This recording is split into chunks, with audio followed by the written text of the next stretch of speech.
Today, it is 5:30 p.m. Wednesday, April the 22nd, 2026. I would like to call to order this meeting of the Itopia Private Residences Condominium Association regular board of directors meeting. And I would like to certify the quorum. We have myself, Darius, the president, Bradley. Nicole, secretary, Carlos, director. and so we have all 4 members of the board here. So Robert's rules of order will be followed, of course. So equality, all members have equal rights, privileges, and obligations. One topic at a time, only one subject can be discussed at a time. One speaker at a time, please. And debate, discussions must stay on topic and be respectful. What? Oh, yeah, he can hear very well, so. We'll speak loud. up. Yeah, please. And also, I want to apologize as well. We have the association attorney here, Kathleen, here with us today. All right, and let's get into the next topic. So I would like to make a motion to approve the February 12th, 2026 minutes of the budget meeting and regular meeting. Second. All in favor? Aye.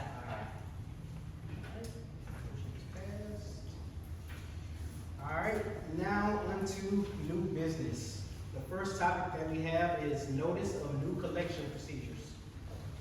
All right, so that's my issue. I want to just take a second to introduce myself. Darius, thank you for that. So for those of you who've never worked with a community association lawyer before, I want to make sure everyone understands that I represent the corporation. So while I work with the directors a lot since you voted them into office, I don't represent them individually. I don't represent any of the members individually. I actually represent the corporation and all of you who are members of this not-for-profit corporation. So it's my job to make sure that what you are doing is in compliance with Florida law, that I'm answering the questions that your board of directors poses to me, and that I'm helping you sort of stay on track. And one of the issues that I was first asked to address is your collection procedures. So I helped your association by putting together a policy that makes sure that the procedures that you're following for levying assessments and then collecting those assessments is in compliance with Florida law. So the policy that I drafted for the board talks about the fact that everyone's going to get a notice when an assessment is due. You're going to get a coupon book for your regular assessment. If there's a special assessment, you're going to get a notice with a due date. Any assessment that's not paid within 10 days of the due date is going to be considered delinquent.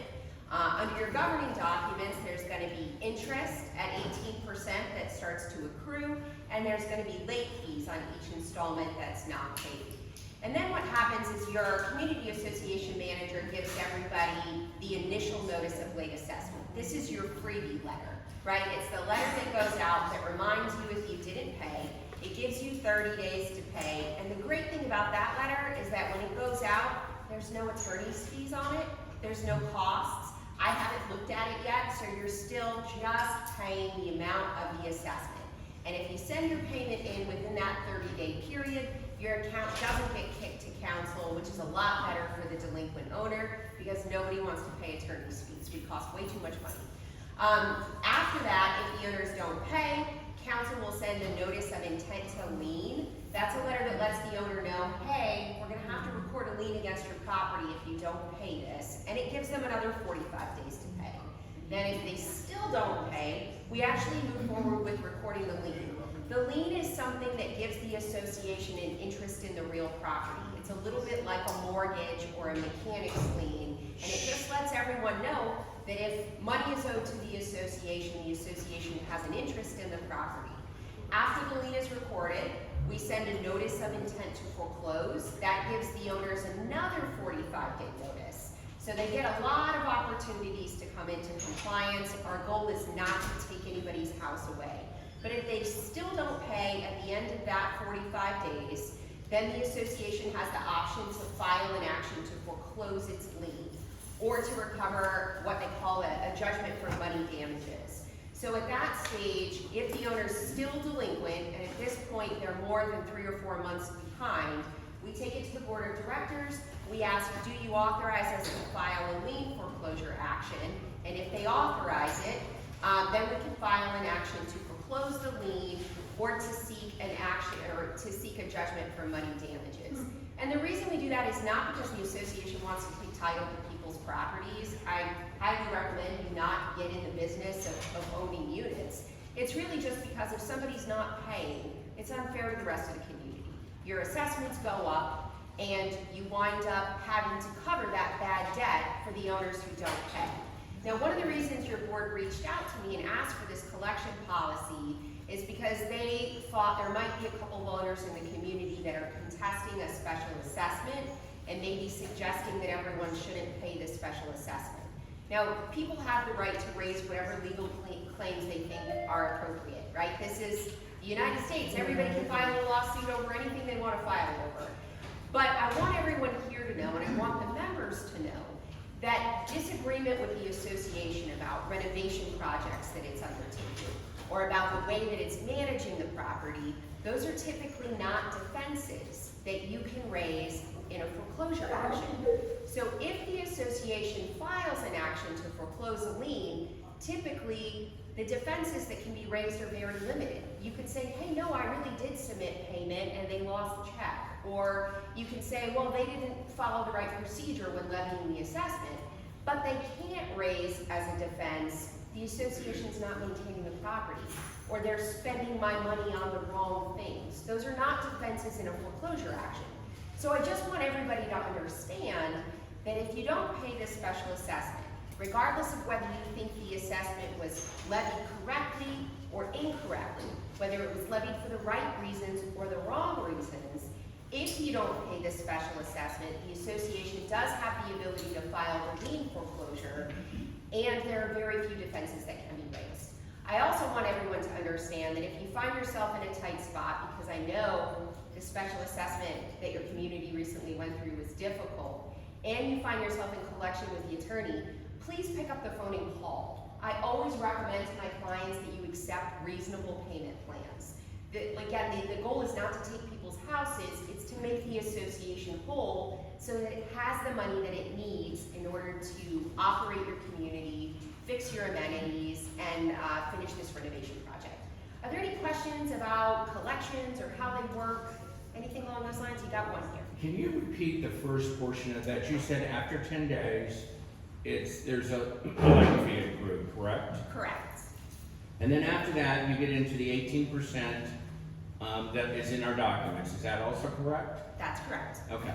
So when Charlotte sends out the first notice that's, what, 30 days in the rears, does that 18% and does that late fee still apply to that during that first 30 days? Yes. That she's gonna, okay, Correct. okay. Good question, though. A lot of times people think that that whole 30 days is a grace period. It's only a grace period where you don't get attorney's fees. You still have to pay the interest and late fees if you're delinquent. Any other questions? Okay, great. Can we get that in writing somewhere? And I'm gonna put that in If request. the board adopts the policy Okay. that I drafted for them, I would recommend it be emailed, blasted out to the community, Okay, and posted on the website. or so on our you all portal, see it. okay. Yeah, everybody should understand how it works. We don't want any secrets or surprises. There's a motion to adopt that. Okay. All right, I would like to make a motion to adopt the resolution establishing uniform payment and collection policy. Second. All in favor? All right, so that will be email blasted out and will be on the Vatican board in the next couple of days. All right. Next topic is the update on status of code enforcement proceedings. Okay, I'm just gonna be up and down this whole weekend. That means Okay. for the first half. I wanna earn my money. You guys wanted me here, I better do my job. Okay, so the code enforcement proceedings. One of the first issues that your board asked me to tackle when they hired me a couple months ago was looking into code enforcement proceedings. If you guys are not aware, back in 2003, a tenant filed a complaint with, what was that? 2023. Sorry, not 2003, 2023. One of the tenants who lived in your community filed a complaint with code enforcement, and an inspector came out, looked at the property, and found a number of problems.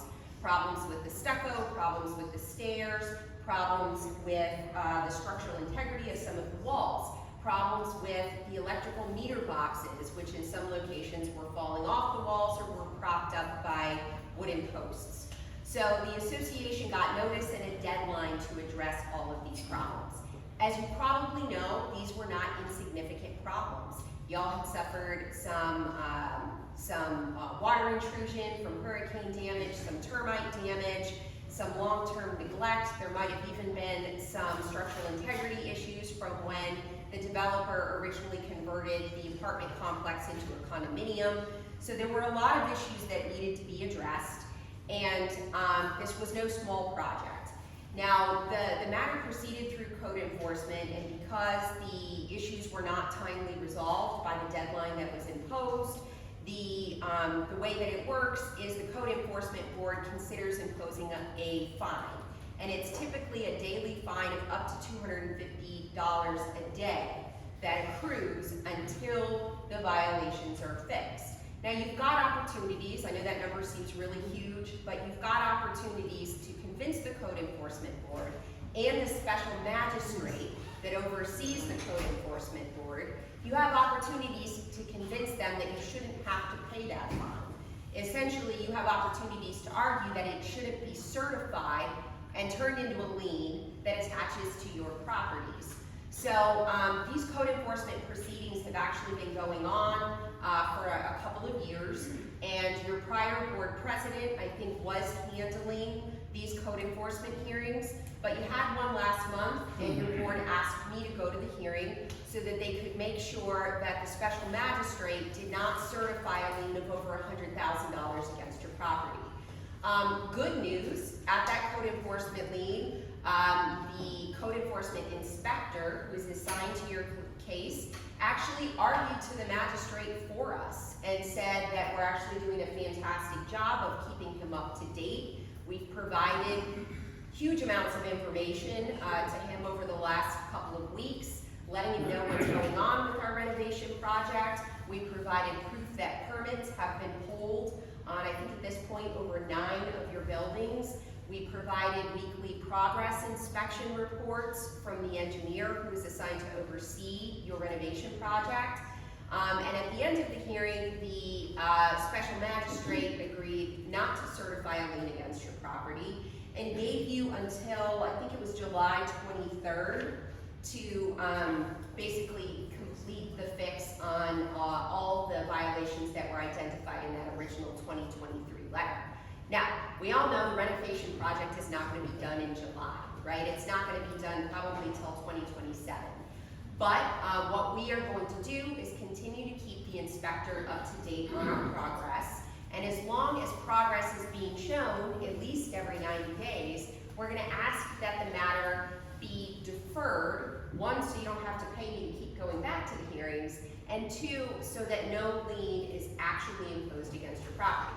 Now, before I was your counsel, there was one lien of about $5,000 that was certified, but the additional fines that have accrued have not been certified as a lien. So you are in pretty good shape at this point, and as long as we keep moving forward with the renovation project, and we keep the code inspection office up to date by providing copies of all the permits that we're pulling and all the weekly progress inspection reports, and hopefully pretty soon some affidavits that show we've actually completed some of the renovations on some of the buildings, then hopefully we will avoid any final imposition of a lien against your properties. Any questions about that? Yes? So how much, do you have a figure of how much is being kept at bay? Obviously, they're. Yeah. Okay. So it's a problem because all of the records aren't maintained in a docket the way they are with court records. So trying to find all of the prior records from before I was counsel in your code enforcement case has been a challenge to say the least. Unfortunately, your management company didn't get all the records from the prior management company. So as best I can tell, worst case scenario, the lien is about $190,000 right now if it had been certified.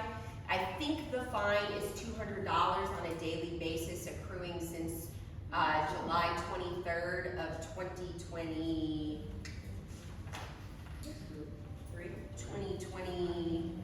No, it wasn't, I think it was since 2024.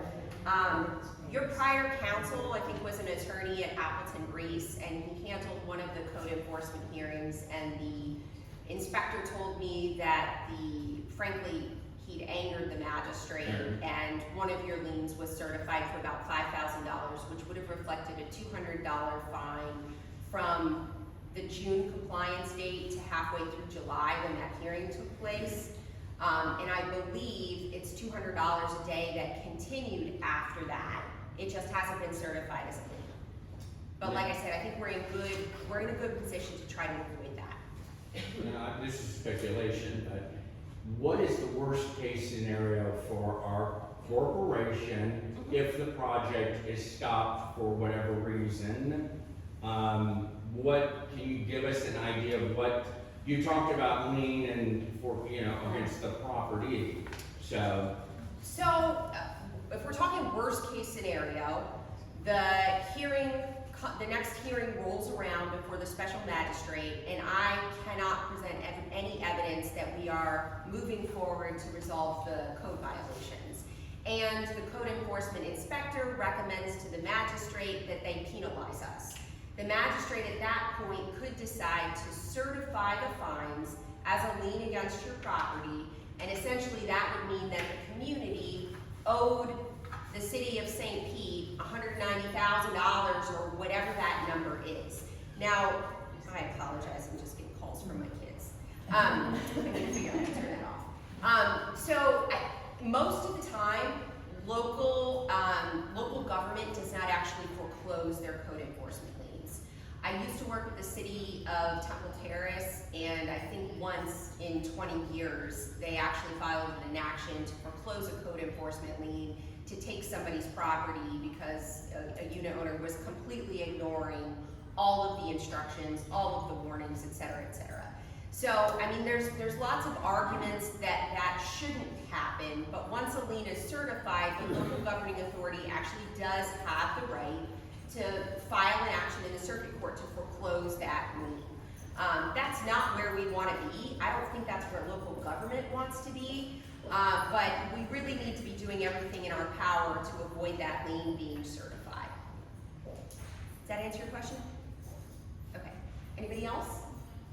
What's the status on that $5,000? Is that all taken care of? Good question. I don't actually know if that was paid. That was from before I was counsel. No? Okay. I don't know if it was before us, but I don't think We'll double check the But records we from haven't- Century that we yeah. have and see if that's been dealt with and if it hasn't been, we'll get it dealt with. Okay. I will say this, the chances of a local governing body foreclosing a $5,000 lien are pretty slim. But still, out of good faith. Yeah. You gotta make sure. Out of good faith, I think what we would try to do is at the conclusion of this case, I could potentially file some sort of motion for relief and ask that the prior lien be waived and negated due to conclusion of the renovation project. Okay. I think the next thing on your agenda is an update on litigation. Now, there are two active cases involving your community that are currently pending in the Circuit Court of Pinellas County.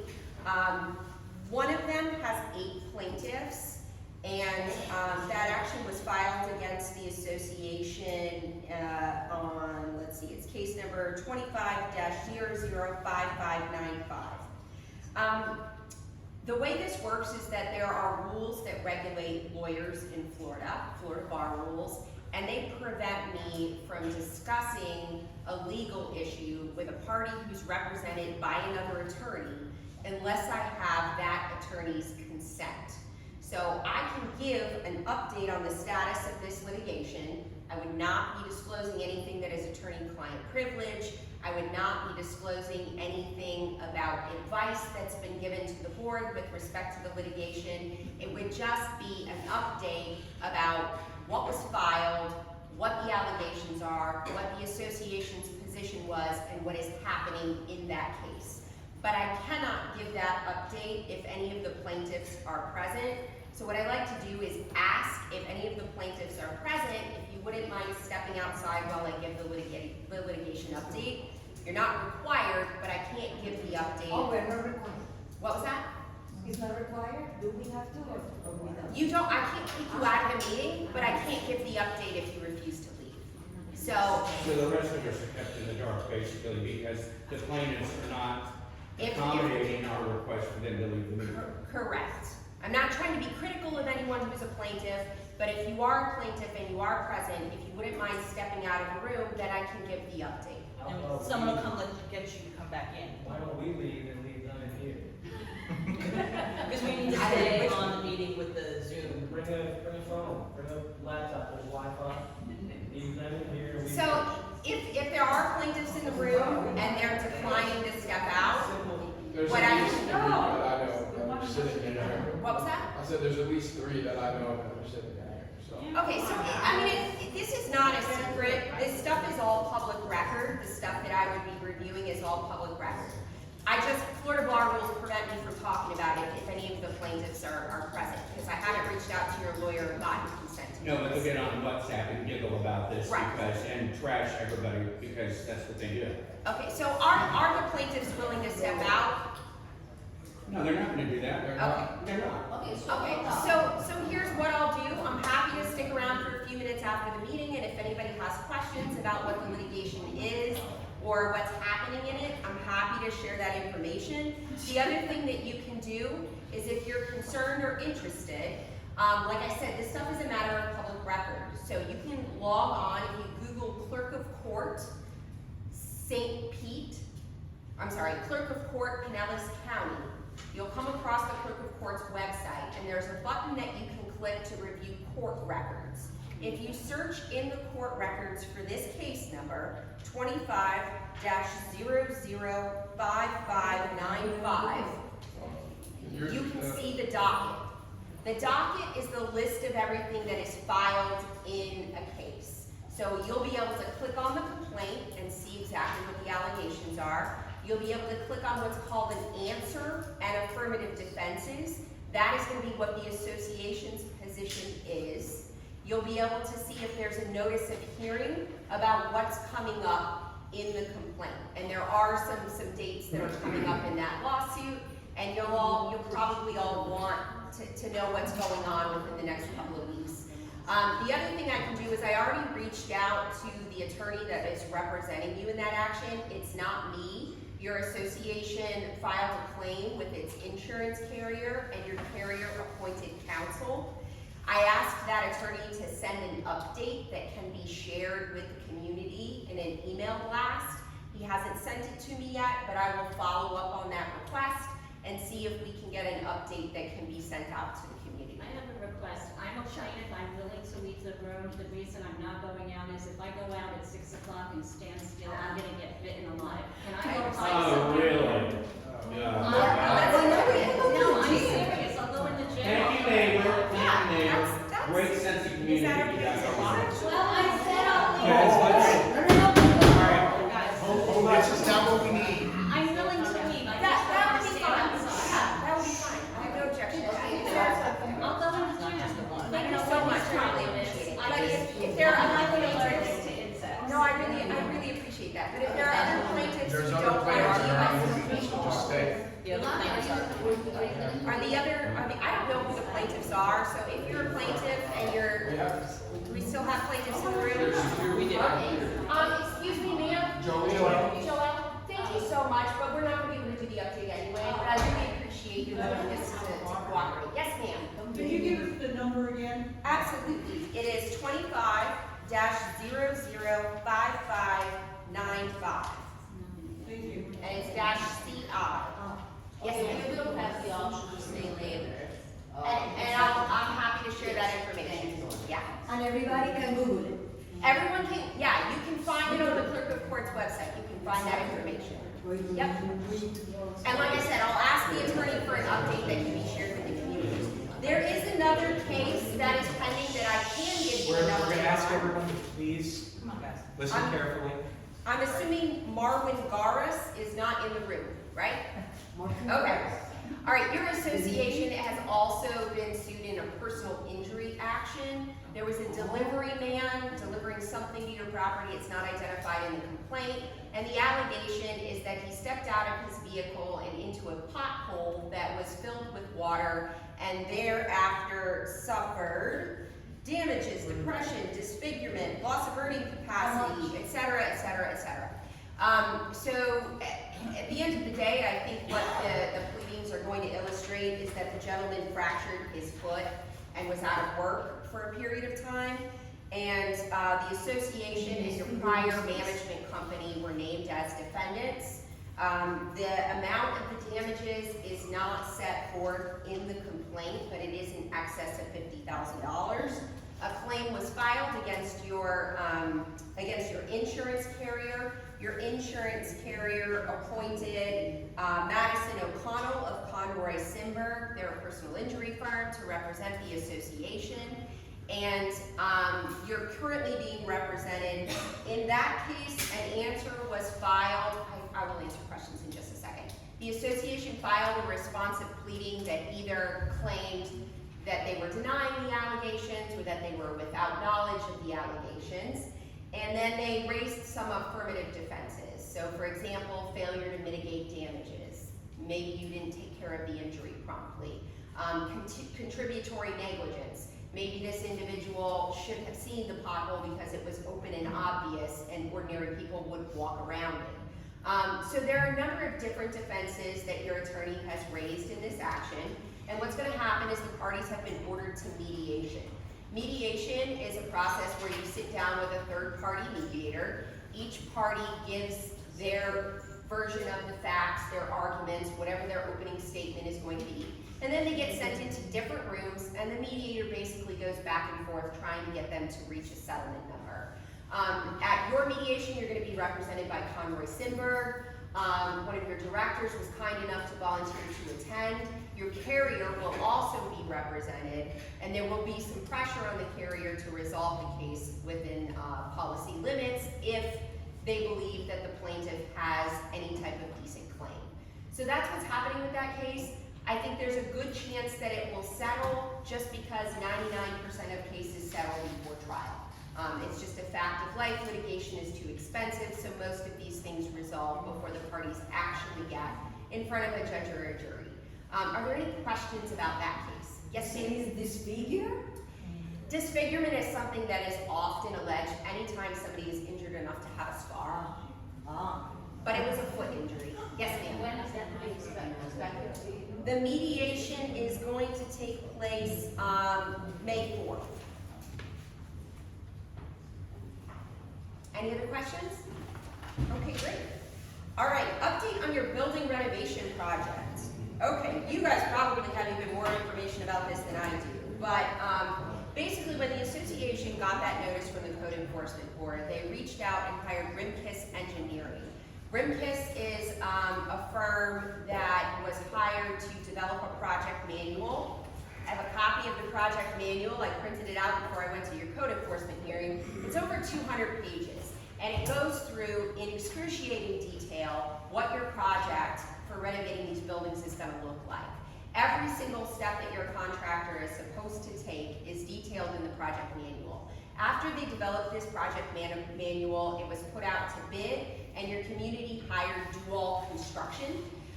Dual is the contractor, and you've probably seen them out on the property, them or their subcontractors performing repairs to the buildings that are already surrounded by scaffolds.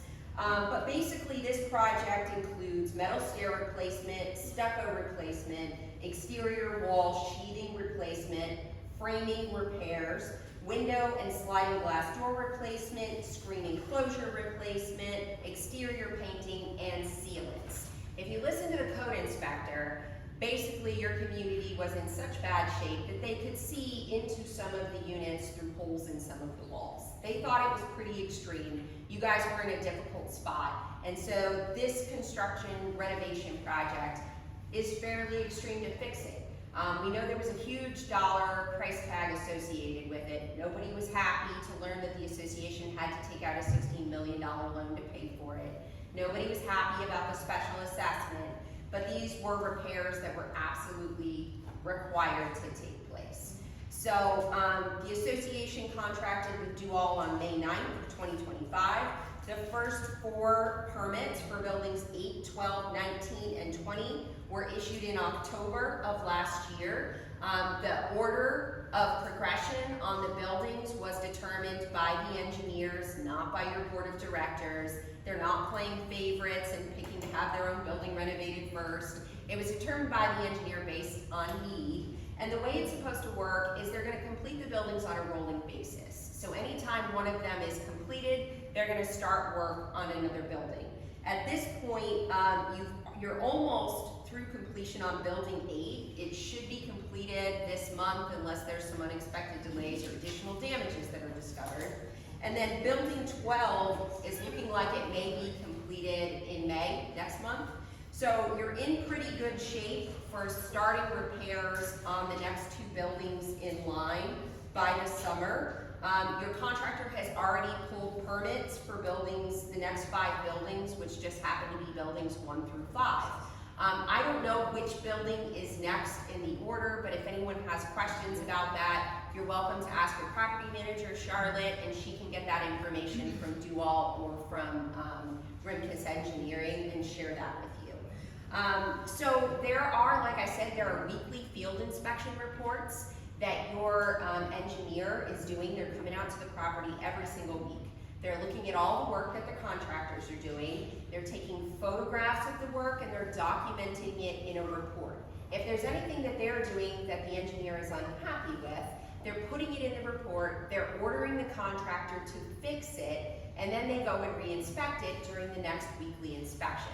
So you guys are actually doing this the right way. I have seen these projects done the wrong way. Having an engineer oversee the contractor on a project of this size and scope is so important. And I'm really, really pleased that you guys are set up for success to get this project through conclusion. Because if you didn't have an engineer, I would be seriously concerned with a project of this size.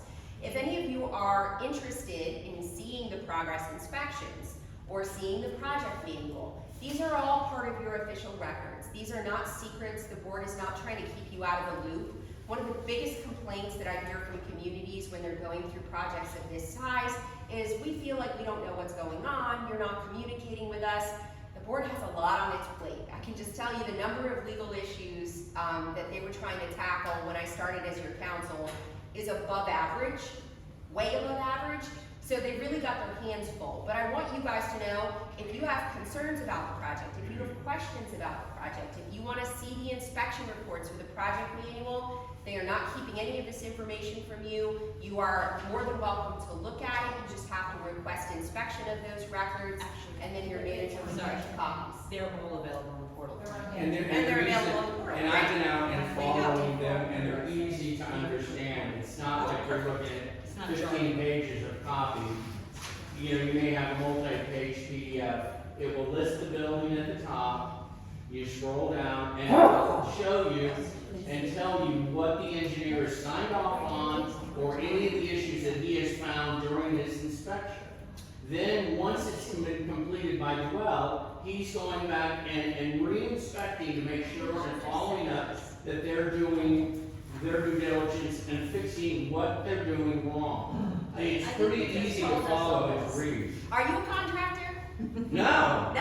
I'm just an interested owner here. I've been here 15 years. Well, that's so- great. I love interested owners, so that's really good. Well, it's- Usually I'll get somebody in the room who's a contractor and engineer and knows way more about this No. process than I do. Because I can tell you, when I read the inspection reports, sometimes it's like Portuguese and sometimes I understand exactly what they're talking about. But what we're doing with those reports is we're sending them over to code enforcement to make sure that they know we're moving forward and so that you guys are staying in the inspector's good graces. The association's also working on a couple other things, and then I'll take your question. They're revising the permits to illustrate repairs to the lanai walls. This was one of the issues that the code inspector specifically took issue with, that the original permits were pulled and they said that we weren't gonna touch the lanai walls, and the inspector said, they're still falling apart, you're gonna have to fix them. So we're in the process of revising those permits. We're also having the electrical meter boxes inspected by Yarborough Electric. Now, the electric is not part of your contract with Dual. It's not part of the renovation project, and if you look in the project manual, you're not gonna see it. But if you were listening during the code inspection update, you will know that that original violation letter that you received complained about the fact that some of those electrical meter boxes were falling off the walls and were supported by wooden framing, and the code enforcement officer said, not acceptable. So we're having the inspectors come out and look at those. If permits are necessary, we're gonna be pulling permits for some of those electrical meter boxes. And we're also gonna be asking that the electrical engineer for an affidavit if some of them do not need to be replaced, so that we can get code enforcement off our backs on that issue. If I can jump in on that. Sure. For those of you in Building 8, such as Nicole and myself, that's what Yarborough Is doing just right now. finished, I think, Yes, or is 6 in the o'clock. process of finishing. So that was where they had to replace the meter boxes on that building. They came yesterday, took the meters off the wall, DeWalt fixed the wall, and then today they put the new meter boxes up, and we're getting the power turned on now. So And I think you they're had, inspecting. Yes. yes. I want you to tell us that for sure they are going to fix the inside that they damaged. Because my place has been damaged in a bedroom and in a living room. So we're gonna get to that. I've got that on the agenda. We're gonna talk about incidental damages and what those are. Okay. Can you concentrate on the windows? The fact that the windows are coming out, and because the old windows don't meet new.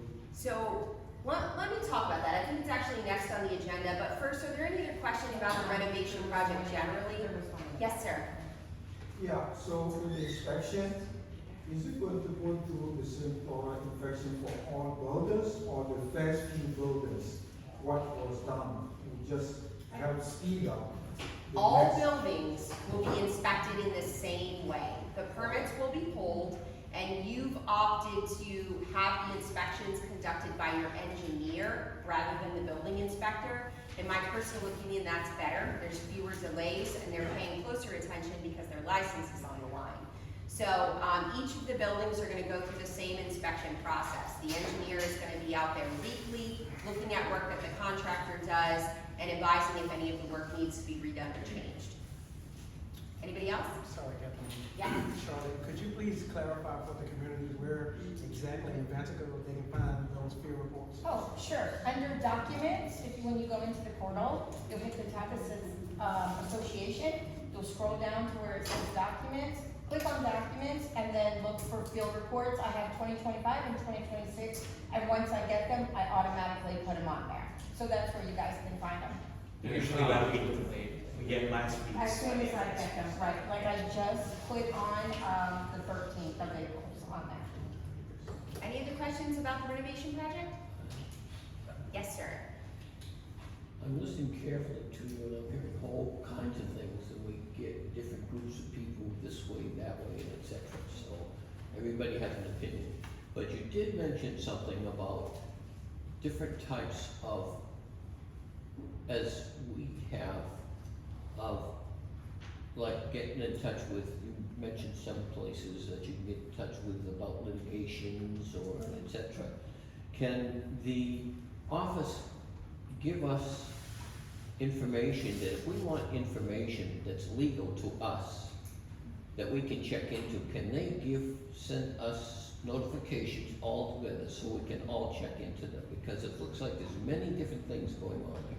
So, if you're looking for like an update on the litigation that the association is involved in, yes, the So- property manager can give that to you, but know that it's not coming from your property manager, because your property manager is not a lawyer. You shouldn't be looking to the property manager to explain your legal stuff. What we've done is ask the lawyers who are representing you in those lawsuits to create an update that can be sent out to the whole community. That's what I'm trying to say. Yes. If there's things that are there's so many complicated things going on in the There whole are. world, in case anybody doesn't know. Can you have it so that legally, if there's something of interest for all of us that we should be aware of, that some things we can not see, some things we can, what we can see, Yeah. that we set up some sort of a system that's legal, to say, okay, if you need to know about this, you can check Right, this, so, and put it in writing with the appropriate people. Am I Yeah. saying that right?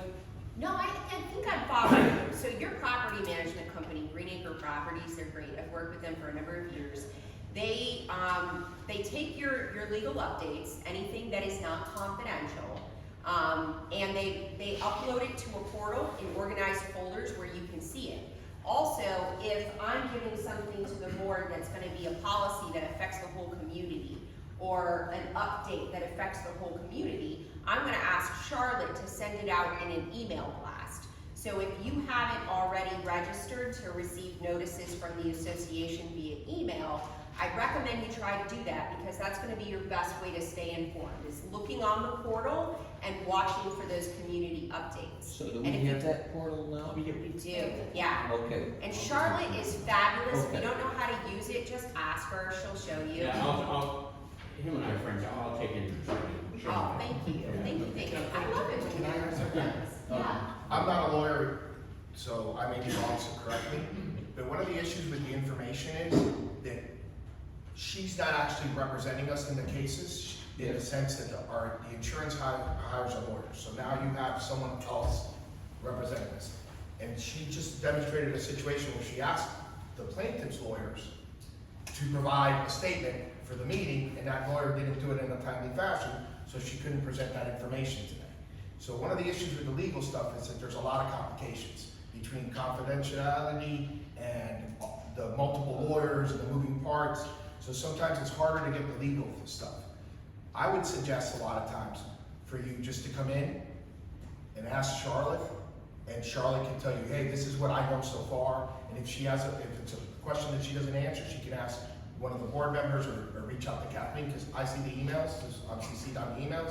So I see the emails going back and forth, and Charlotte sends 1,000 emails a day. Because it takes me an hour and a half when I get home after practice or after a game at 9 o'clock, just to look at the emails. As long as it's a general portal, this is what you're using. Yeah. For different things. So That you usually can say, I'm these are your, the portals you can look into. yes. That's what I need to know.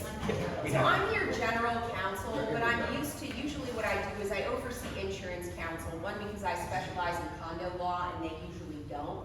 I make sure they're not missing anything. I make sure that if the association has a claim that needs to be settled, that they're putting pressure on the carrier to pay up. And so I'll oversee the case and sort of generally stay informed.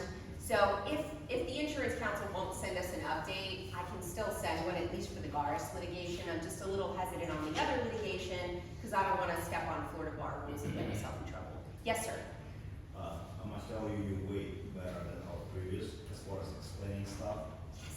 Second, you mentioned that you cannot reveal some information because we have privacy here.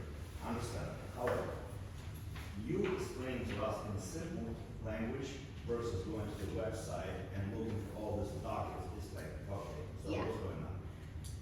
Since you cannot tell us in normal language what's going on with the litigation, and are we able to come and see sheriff for that? She might be able to answer, but again, 300 people walking and asking the same question, she might not answer. So what I would ask is, one, I'll stick around for a few minutes after the meeting and answer any questions that you've got. And this isn't like secret stuff. It's not like I'm refusing to share confidential. It's just telling you what's happening. Okay, so that is not, you know, I have experience litigating, so I can break it down and explain it to you. What I would prefer to do, rather than everyone asking Charlotte, even though Charlotte's great and she understands this stuff, what I would prefer to do is get a legal update that can be blasted out to the community or posted on the portal, so that you can all see that summary and read it and know what's happening. And understand it. And understand it. And that's another thing that I often do, is when the insurance attorney gives the update, then I break it down for normal people. And sometimes then Charlotte calls me and says, Kathleen, this still sounds like a lawyer wrote it, please fix it for us. So I like the in-person because it's easier to explain the stuff and break it down in person, but that's okay. We can still get you the information that you need. Anybody else? Okay. All right, great. So the next thing on the agenda is notice of association versus unit owner responsibilities for cost. Okay, so from what I've been told, there have been a number of disputes during the renovation project on who's responsible for what components of the building. So I want to take a few minutes and talk about that so that everybody understands it. Because I will tell you this, in condominiums, it is complicated, and a lot of times even the lawyers get it wrong. So in general, the unit owner is typically going to be responsible for the ordinary maintenance of components within his or her unit. That's typically from the paint in, okay? Now there's going to be variations in every declaration, but typically the unit owner is responsible from the paint in. Section 718 is the Condominium Act. It is a very lengthy chapter in Florida statutes that governs your entire world. And it has about 3.5 pages that deal with who's responsible for what.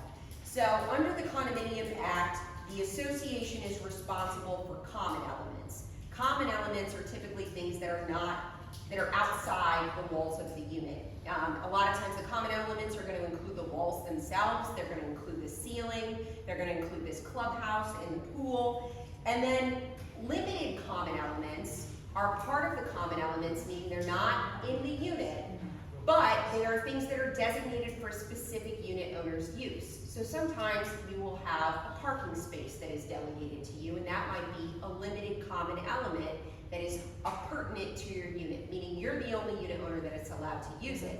Another common example would be a storage area. Some condominiums have storage areas that are limited common elements and pertinent to the unit. And the classic example is balconies.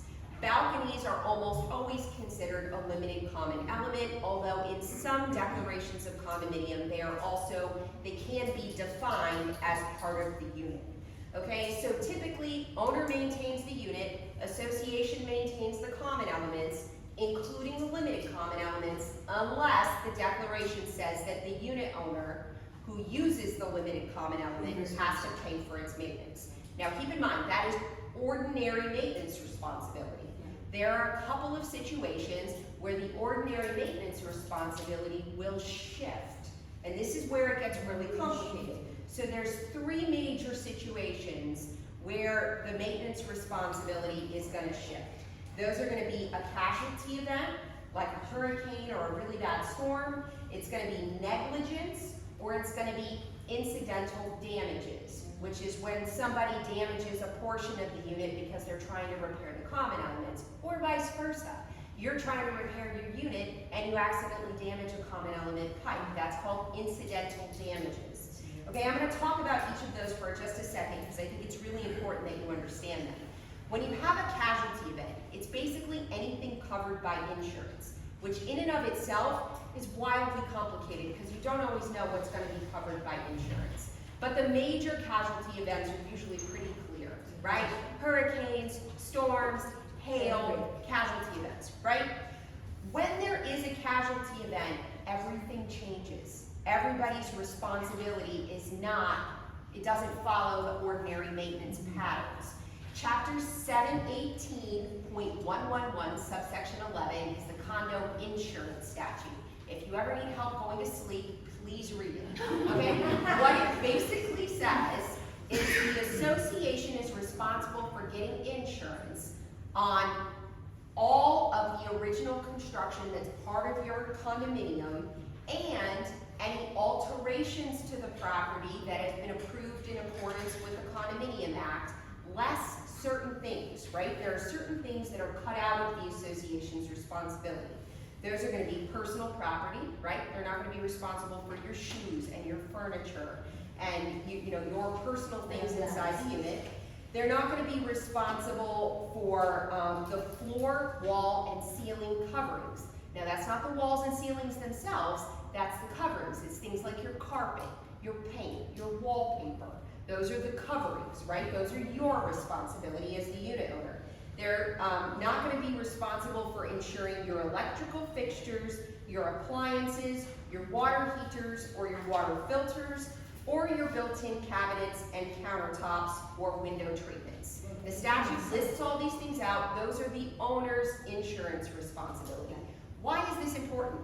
This is important because when there is a casualty event, the association is responsible for repairing everything that it insures. So suddenly, parts of your unit that are your ordinary maintenance responsibility become the association's responsibility. So when the property is damaged by that insurance event, the association is responsible for all the fixes.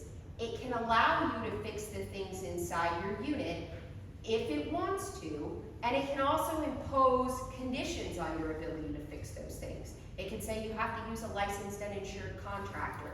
You have to show us exactly what your plans are going to be.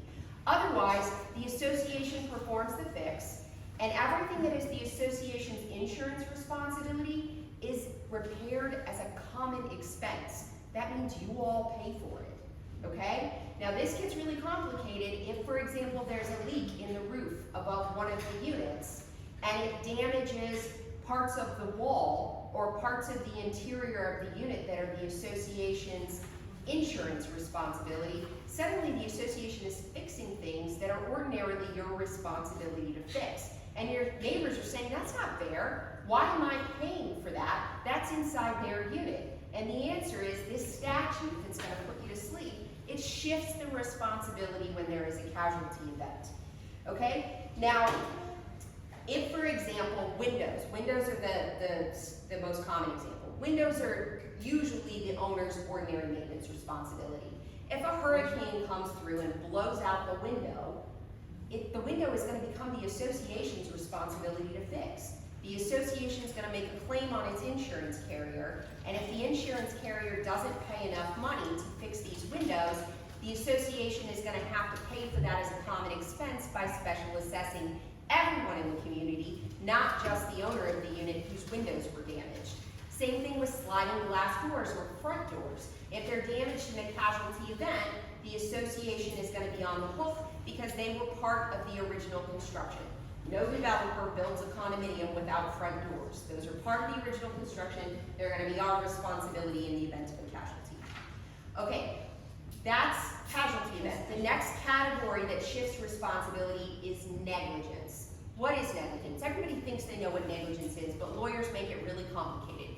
Negligence is when you have a duty, the duty is breached, and somebody is suffering damages, right? Duty, breach, causation, and damages. That's what they teach you in law school. Those are all the elements of negligence. So what does that mean in ordinary people terms? That means if the association's responsible for fixing something, or you're responsible for fixing something, in your ordinary maintenance responsibility, or maybe the responsibility was shifted due to a casualty event. Anything that we're responsible for fixing, if we don't do it, and that causes you damage, suddenly we're on the hook for it, right? So if the association is responsible for fixing the roof, okay, and the roof is leaking, and the water's coming through the roof and it's damaging your unit, you're ordinarily responsible for your wallpaper and your carpet. But if your wallpaper and carpet are damaged because we knew the roof was leaking and we didn't fix it timely, suddenly you have a claim for negligence against the association. The association can become responsible for your carpet and your wallpaper. Same situation if there's termite damage or stucco that hasn't been sealed and water starts seeping in through the walls, and it's so bad that we need a major renovation project to rip down all the stucco and repair all the framing. If that happens, and as a consequence of that renovation project, your windows have to be pulled out, and they can't be put back in because they're bad shape or they don't fit the framing, they have to be replaced, suddenly it becomes the association's responsibility because the association's negligence caused the damage and caused the need for repair. Okay, so that's negligence. Negligence can also shift responsibility to you as the unit owner. So for example, that roof is leaking, but it's not because the association didn't fix the roof. They didn't know the roof was leaking and the roof's only 10 years old, right? There's no reason for them to know there's a problem. The roof is leaking and the owner goes to the Bahamas for 6 months and leaves no one to monitor the unit, turns off the AC and skips town, right? Maybe Canada, we have a lot of snowbirds. If that happens and then the water leaks and the owner is not maintaining their unit and not reporting the leak to the association, so what happens in Florida? Mold grows. The whole property's filled with mold. Arguably, that's the unit owner's negligence that caused that damage. And then the unit owner is going to be responsible not only for the mold remediation in their unit, but also in the neighboring unit and in the walls and the roof. Okay, even though it was the roof that was leaking, if the unit owner's negligence exacerbated that problem and caused damage, the unit owner can be responsible. Everybody understand negligence? That one gets a little, okay, great. The third category is incidental damages. Okay, we talked about that briefly. It's when a party damages the property of another during the course of performing repairs. The party that's performing the repairs can be responsible for repairing the incidental damage if the declaration has language that shifts the responsibility for the incidental damage to the party who caused it. Okay, so if you don't have that language in your declaration, you follow the ordinary maintenance responsibility that's set forth in the deck. Yeah. Or you follow the casualty responsibility or the negligence responsibility. And ours has. If you have an incidental damages provision, which this gentleman is spot on, you do have it, the party that is performing the repairs is going to be responsible for damages they caused to the other person's property. Yes, ma'am? Yes, damages like making physical holes in the walls that you mentioned, up to the paint. Whose responsibility is paint? Whose responsibility are broken tiles and things that are a result of of the repair? Okay. What does our declaration say about that? Okay, so the declaration says that if the, actually, you know what, let me read you the language. Did I copy it in here? 3.6 of your declaration makes the association responsible for any incidental damages it causes to a unit while performing maintenance. I thought I copied it in here. Okay. I have the exact language in here, but we don't need to pause and read the whole thing. There is also incidental damages. That same provision makes the other party responsible if their negligence damages the property. So both of those concepts are set forth in your declaration in section 3.6. Now, this one I think is really important for everyone to understand because it works different ways depending on the cause of the damage and depending on what has been damaged. So there's a couple of arbitration cases. You're a condominium, which means you are governed by a state entity called the Department of Business and Professional Regulations. They're responsible for making sure your association does what it's supposed to do. And when there's a dispute between a unit owner and the association, a lot of times it doesn't go to court, it goes to arbitration in front of the DBPR. And the DBPR appoints someone who understands condos, and they decide the issue. They decide who wins and who loses. And if you're unhappy with the result, you can still file suit in court, but what happens with those DBPR decisions is they become persuasive.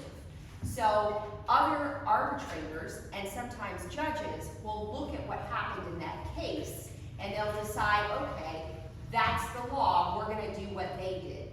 So I want to talk about a couple of cases because I think they're very similar to situations that you guys are dealing with. There's one called Harkins versus Kingston Shores Management Association. It's a 2024 arbitration case. And in that case, the association had to do a major renovation project because there were structural damages to the buildings. And during the course of its major renovation project, it damaged certain parts of the building, including the windows, the sliding glass doors, the balcony porches, and other parts of the personal property. Is this sounding familiar? Yeah. It sounded familiar to me, that's why I picked this one. I have a copy of this if you guys want it. And when the unit owner said, hey, I shouldn't have to pay for those windows or those sliding glass doors or the damage to the balcony, the association had tried to make the unit owner responsible because the declaration said that's the unit owner's ordinary maintenance responsibility. The arbitrator said, no, you have an incidental damages provision in your declaration, so you, association, are responsible for those repairs, for the windows, the balconies, the sliding glass doors, and basically everything in the unit that you damaged. So if the association's renovation project has caused damage inside your unit, you're gonna have to tell Charlotte, and they're gonna have to look at it and figure out if it falls within the association's responsibility for repairing incidental damages. Not every incidental damage is gonna be covered. So there's a whole other line of arbitration cases that talks about unit owner upgrades. So the classic example is some fancy unit owner down in Miami installed Italian tiles on his balcony, and they were probably $150 a square foot or more. Whatever it was going to be super expensive. And when the association had to repair the balcony, the unit owner said, you have to replace my $1,000 tiles because you caused incidental damages to my property. And the arbitrator said, no, that's an upgrade. That wasn't originally part of the unit, so you, unit owner, are going to have to replace your tile yourself. If you want the unit put back in its original condition with the cheap tile that the developer installed, yeah, the association's going to have to do that. If you want your $1,000 Italian marble tile, that's on you because the association did not, by approving your upgrade to your balcony, agree to accept responsibility for perpetual maintenance of your upgrade. Okay? So if there is something that is a unit owner upgrade that has been damaged, the association may be partially responsible for putting it back in its original condition, but it may not be responsible for an expensive upgrade, even if you got approval for that expensive upgrade. Okay, so that's sort of incidental damages. That's how it basically works. And then I'm going to talk about specific examples, okay? Specific things that your community talked to me about. Air conditioner disconnect boxes. These are boxes on the sides of the buildings that are housing the electrical wiring for your air conditioning units. Now, we believe the disconnect boxes are probably part of the limited common elements because under section 3.3 of your declaration, the limited common elements include those shown on the condominium plat.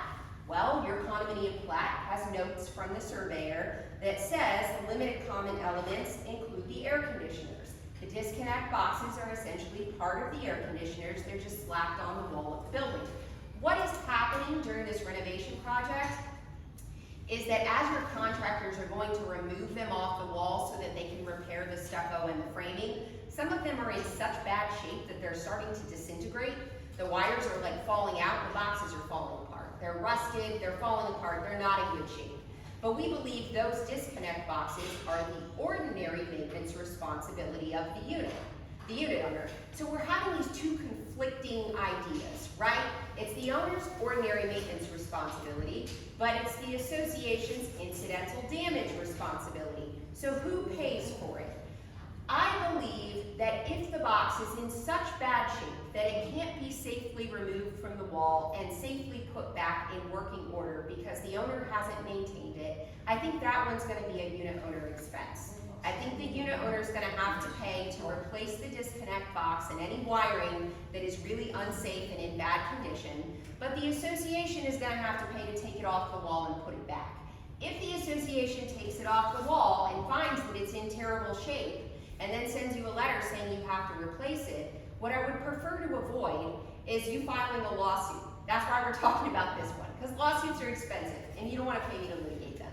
So, the reason we're talking about this specific example is because as your contractor moves from building to building, what your property manager is going to do is send you a letter, and it's going to say that you should have your disconnect box inspected by your air conditioner repair person of your choosing. If you would like to use the association's air conditioner repair person or electrician to look at your box, we'll try to negotiate a discount rate. You're welcome to use that vendor. But if your box is in terrible shape, we would like you to pay to replace it. The association will be responsible for removing it from the wall and putting it back unless your guy wants to do it themselves. But if it's in bad shape, you gotta pay for their ordinary maintenance. Does that make sense? Okay, that's the air conditioner repair, the disconnect boxes. Balcony screens. I think screens have been a really hot topic because some units have them and some units don't. Can you guys tell me, were any of them originally here when the property was converted to condominiums? Well, they may have been an add-on. They were not prior, as water, I lived in here when they were Waterford, they were not part of that community. So When they when became condos though, were they an option then? they were an option, did you get a screen in that? Okay, so Okay.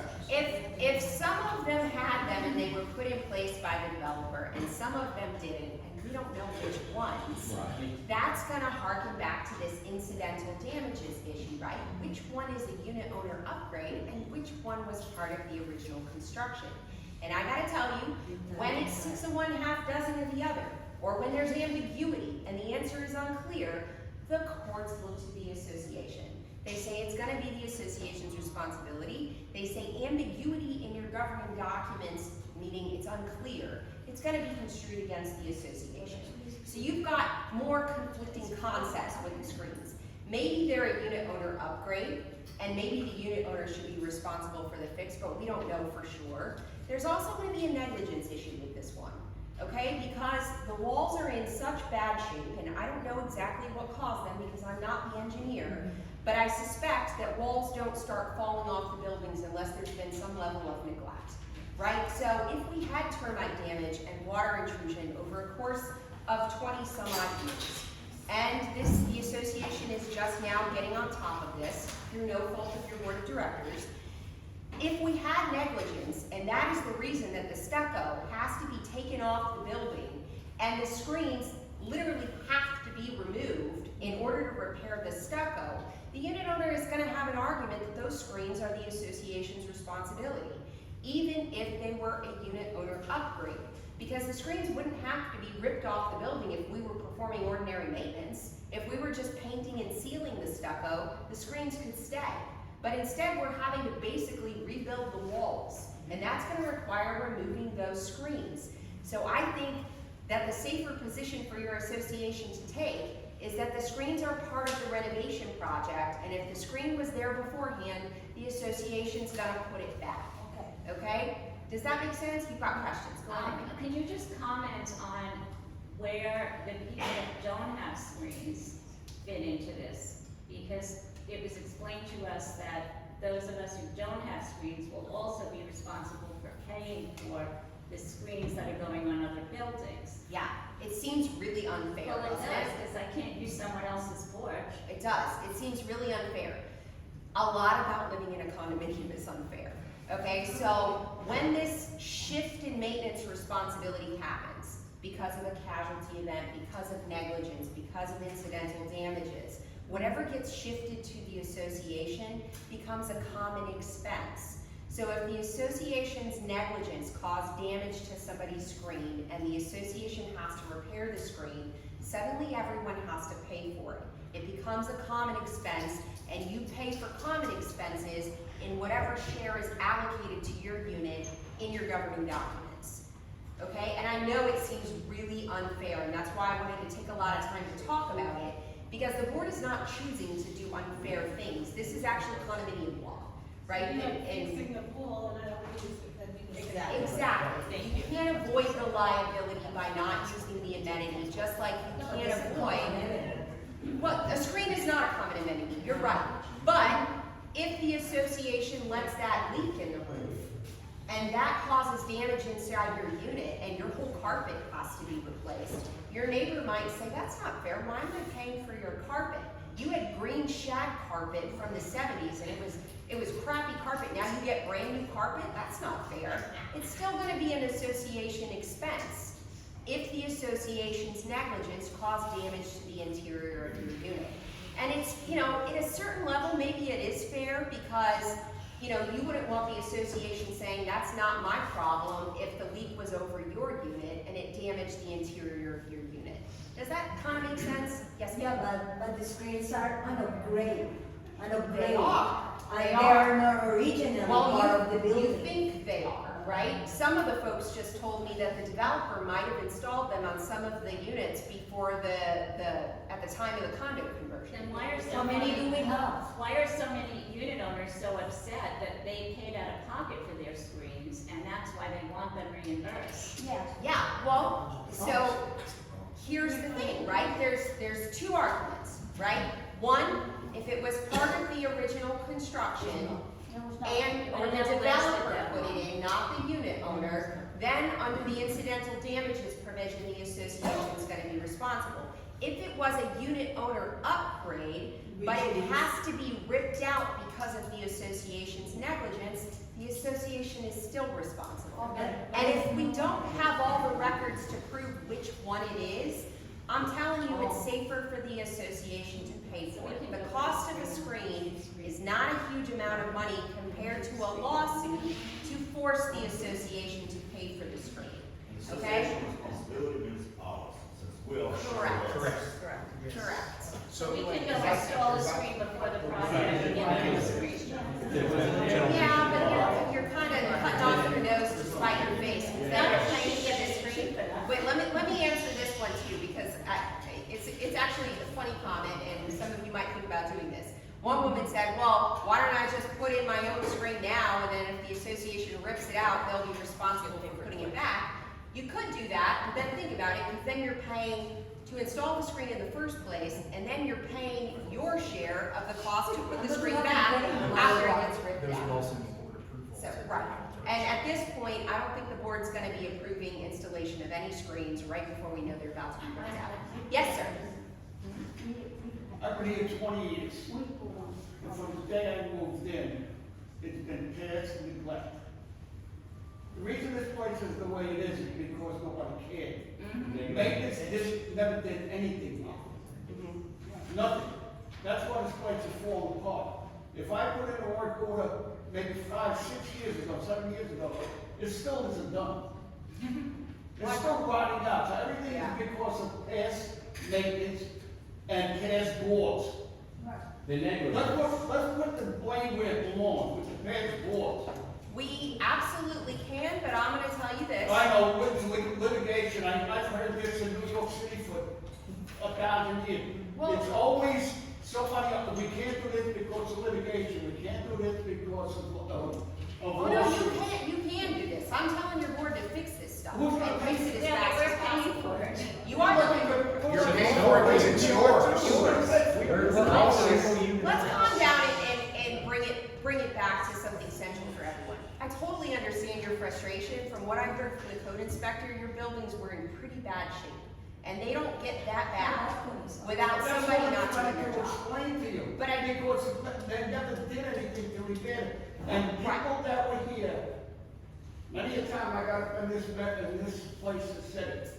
They hired non-licensed people to work here. And the work was done once, twice, 3 times, 4 times. Well, you can have unlicensed maintenance men. Only certain things require a license. But if they're repairing your electrical or your roof and they're not licensed and insured, that's a bigger problem. But I can tell you this, Green Acre will not let that happen in the future. They will not hire unlicensed folks. Yes, and nobody does anything. So, We're trying to rectify that now. your comments, That's sir, the whole point. your comments are very central to what we're talking about, right?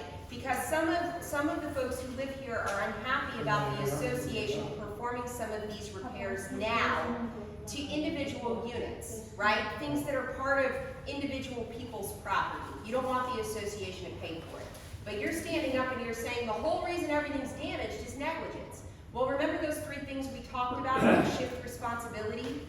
One of them's negligence. If the association was negligent and that is causing damage to the unit, the association's gonna have to pay for it. So the whole reason I'm talking about this is because if you are opposed to the renovation project, or if you are angry that the association, hey, just let me talk and then I'll come back to you and I'll let you ask your question, okay?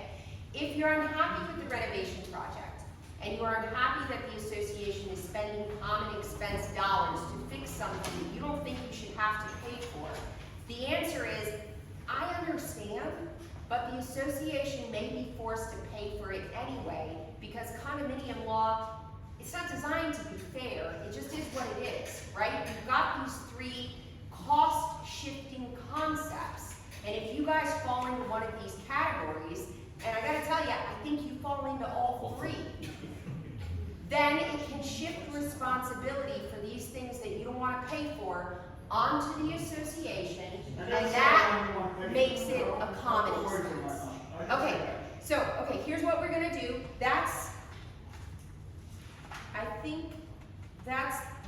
the specific stuff I have on the incidental damages, but I know this is a hot issue. Board, are you okay with me taking a couple more questions, or do you want to get through your agenda first, and then I can take questions at the end? Okay. No, we're gonna move on.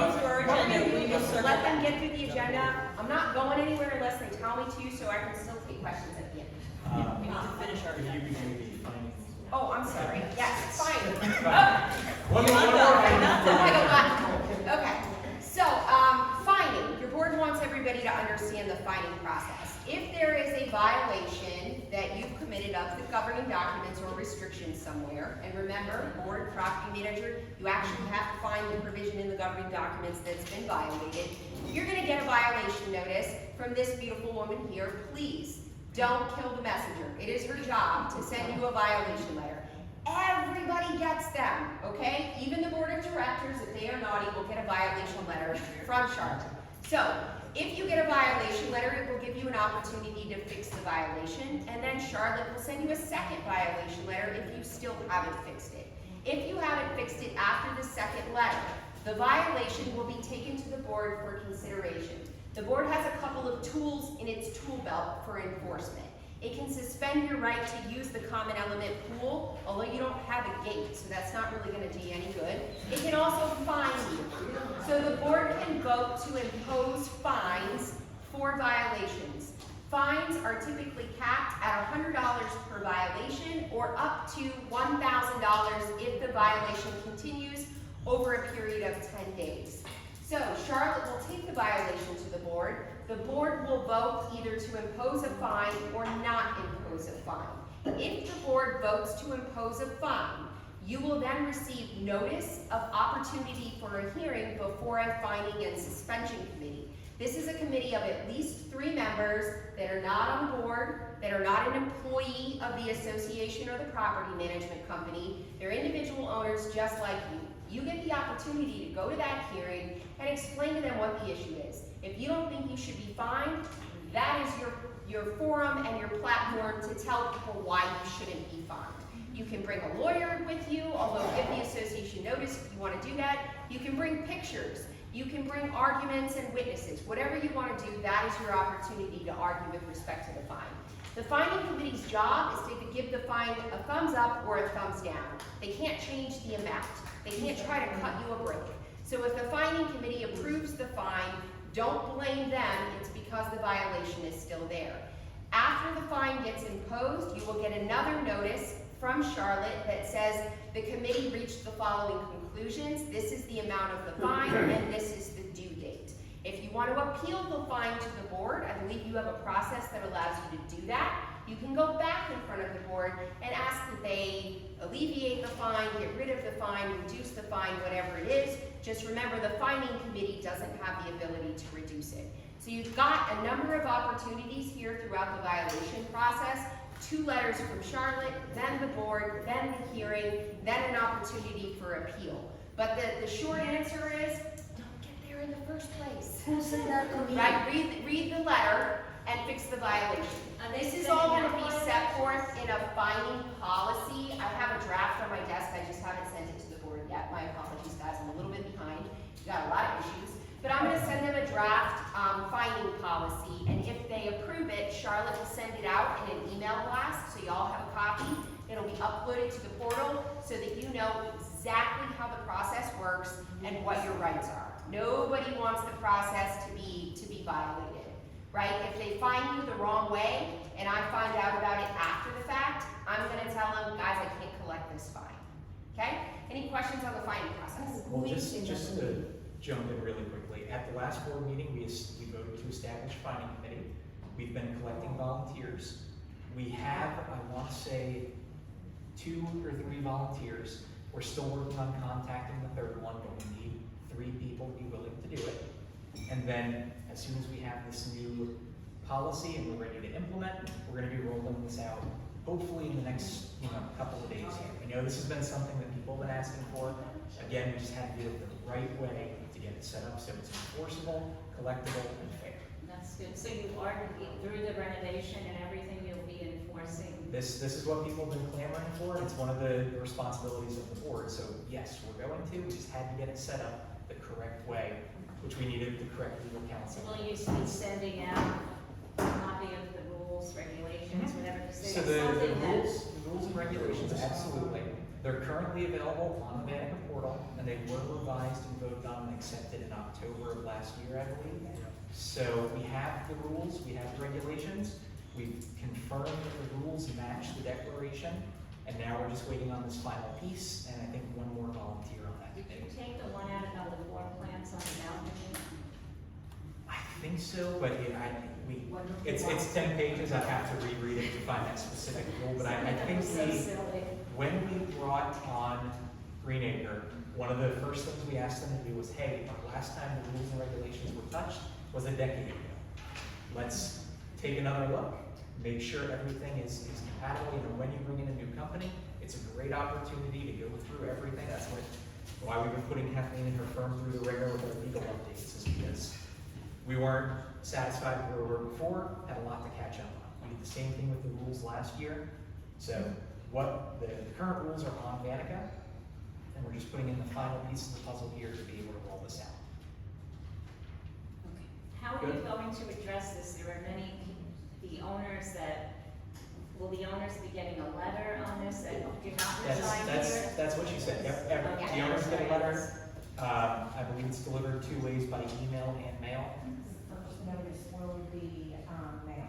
First notice is They're always mail. mail. Yeah. And So, second, will be certified. so even if they don't live here, even if they have a tenant in place and it's the tenant making the violation, it's the homeowner who finds out about it. They go to an alternate address if we have it on file as well. Okay, thank you. So again, we're setting this up. I realize it's taken a minute, but again, we have to follow Florida statutes, condominium law, update things from a decade That's a positive before. move for sure. Yes, we think it's positive movement. We're getting it in the right direction. I want to say something. You don't understand the amount of moving parts that you don't see when we have to do something. To do this properly, we have to have the lawyers get in to make sure, because if we do something wrong, and then we open ourselves to liability. So we have to make sure the lawyer has, but the lawyer has 20 other issues that are more important than this fining committee at this moment. Litigation from our own residents, all kinds of other, we're being sued by a delivery driver. We have all these other issues that we have to deal with. So there is a process that going. The same thing with repairs. When we ask for repairs, we have to get 3 quotations. We have to wait on them to come and get it. This is not something that you can just snap a finger and get it done. So a lot of you complain about why is things taking so long? Ask, and we will tell you, this is what we're doing. This is why we're doing it. We're not trying not to lie to you. You just don't understand the moving parts. I had no idea how hard this is until I got to this board. He regrets the decision? Every day. But he's here. Every day. Yeah. So, long-winded way of saying, we hear the community, we're putting these things in place. It's just, it's not a snap of fingers, we decide. There's a ton of stuff in the background that has to happen. Are we good on this topic? All right, next topic, special assessment collection update. All right, so we are currently down to treasurer, so I'm gonna tackle this one. We passed the special assessment in February, beginning with the first collection period in March. However, in March, there were no, we waived late fees and interest as people got their billings updated. So we were waiting to get this update until April, because we've now passed the 10th of the month. Those fees and interests are in place, and we wanted to kind of let people know where things are at. At the moment, we have 64 units that have not paid their special assessment for March or April. We also have 55 unit owners who have not paid the normal monthly special assessment. Factoring in those two amounts and the additional fees, we're currently looking at about $136,000 delinquent to the association. So I mentioned this for a couple of reasons. Later tonight, we're going to talk about valet trash. But the thought process that goes into decisions like that is when expenses outpace income, we have two options: raise fees or cut expenses. We've already raised fees, so now we need to be intentional about what are we paying for and what do we need. Otherwise, we're spending more money than we're bringing in. It's not sustainable. It could impact operations. The other point worth mentioning is when the special assessment was passed, there was that line item that a lot of people asked about, that bad debt contingency. That's what this is. That bad debt contingency is in there to help kind of keep things going while we work on collecting outstanding money. If you remember from the special assessment, we passed a bad debt contingency of $237,000. In 2 months into this, out of the, did we do 8? Out of the 8 months of the special assessment, we're already $137,000 delinquent.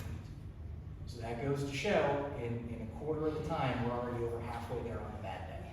So we, again, talking about why we're introducing these new collection policies, we need to make sure that fees are collected. Because again, it's not fair to the homeowners that are paying things on time to continue to subsidize those who aren't.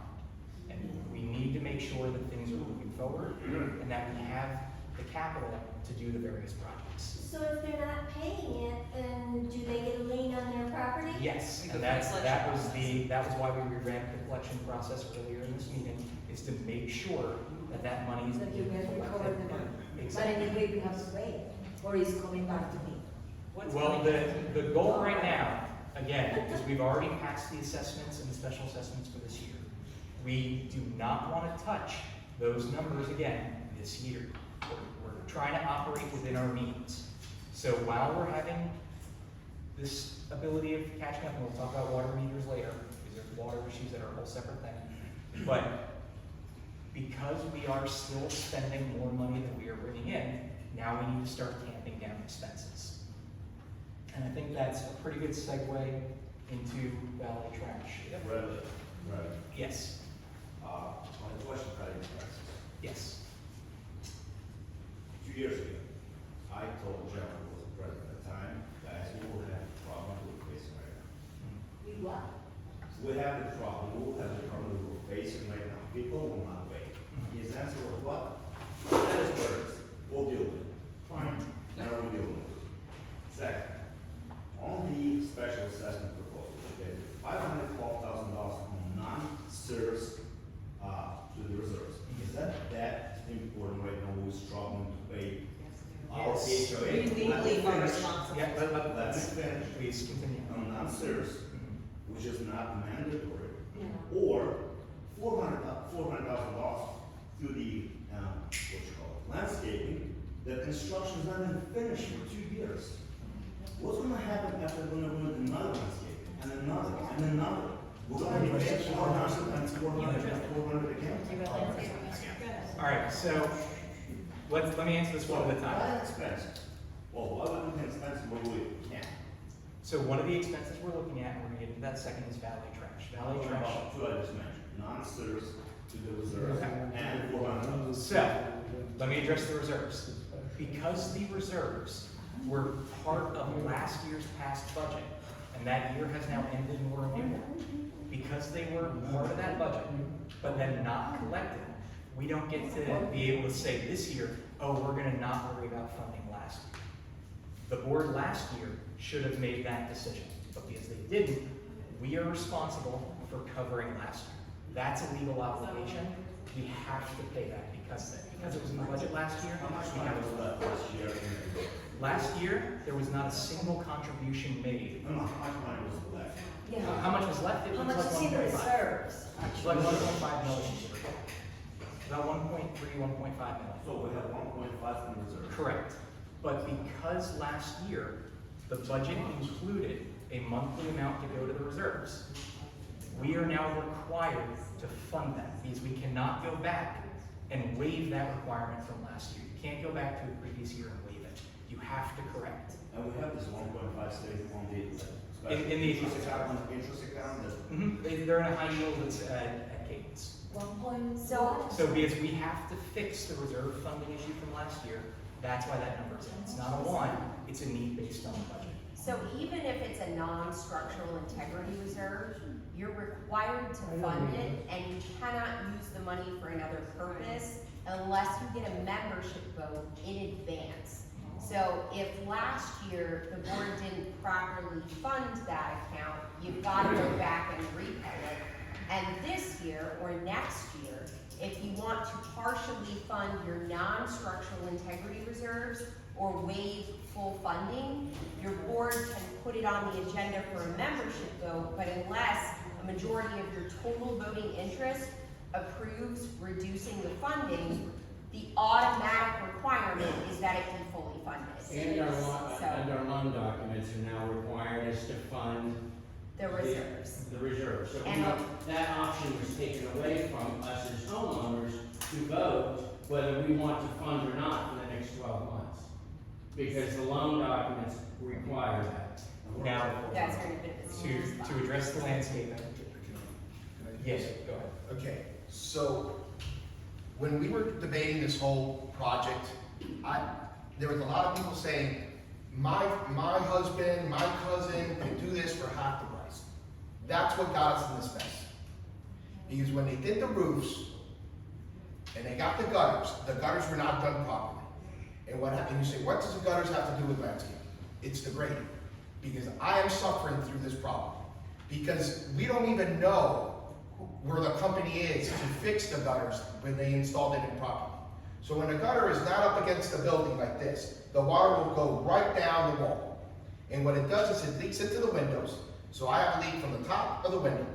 Then it pulls by the foundation, which is what the gutters are supposed to prevent from happening. So then water starts leaking in from the foundation under your floor. It's been like that for years. And this has been happening. And previous century, they came and did put some spray foam that I could have easily just gone to the Home Depot and done myself. And it floated away on the first rain. So what's happening is, part of the landscaping is not only to put up the scaffolding, it's to do the grading that needs to be done once the building is done. Because if not, then this will continue to happen because all that area needs to be fixed too. So part of the $400,000 for the landscaping is something that needs to be done in the project. The problem was that it was not included in the original project. So now, this is the problem that we have inherited, and what we're trying to do is fix it. I work 4 jobs to pay this. Believe me, I'm not here to try to pay more. I am doing everything to keep costs down because I know what people are suffering. I don't own 17 or 30 units. I own 1 and I can barely pay for it. I am paying 2 mortgages. I have a room, a second bedroom that I don't use because God knows what kind of mold and stuff is in there. So when we talk about spending money, we're not doing it just to throw money out there because it's my money that's being thrown out there. We're doing it because there's a need. That grading needs to be done because it is a correction of neglect that has happened for, as Rocky said, 20 years. So can I ask a question? You said that the gutters were put in improperly. Are we utilizing the same gutters or are we getting new ones? So that's a great question. I'll answer it this time, but going forward, again, I really want to encourage all homeowners, please read the project manual. I know it's 200-something pages, but it's been publicly available on all management companies for the past 2 years. In the project manual, it states the contractor will remove, store, and then reinstall the gutters. So, I know there's been questions and comments of, oh, they mangled them when they got them off the building. That's on the contractor to figure out whether they have to replace the gutters or whether they can repair them and get them to a status that we're happy with. It's in the project manual, we're following the project manual. If they put them off in a way, you know, that's their problem, it's not something we pay for. A good point of interest on this is the water pipings and the fire sprinklers. How many of you are in building 8, 12, 19, and 20? How many of you have had a water shut-off during the course of this? Yeah, because again, when they crack open the buildings, a pipe may get broken, or in particular on building 8, I know we had a second floor walkway collapse that snapped off a sprinkler head on day 1. The association isn't paying for those repairs, okay? DeWalt has been very good about, you know, if they break it, they buy it, basically. They use our vendors, we say, hey, you broke this pipe, we bring our plumber out, they invoice DeWalt, DeWalt covers it, we've eaten those costs. So when it comes to the gutters, we're gonna be in the same boat. Anything damaged that can't be used, they gotta eat that cost. So it's not gonna come out of your pockets. And this gets back to Joelle and the engineer of quality control. When the roofs were done and the gutters were installed, unfortunately, our president, David, passed away. And nobody, I should say, and nobody followed up. There was no quality control at that point. So the project got done.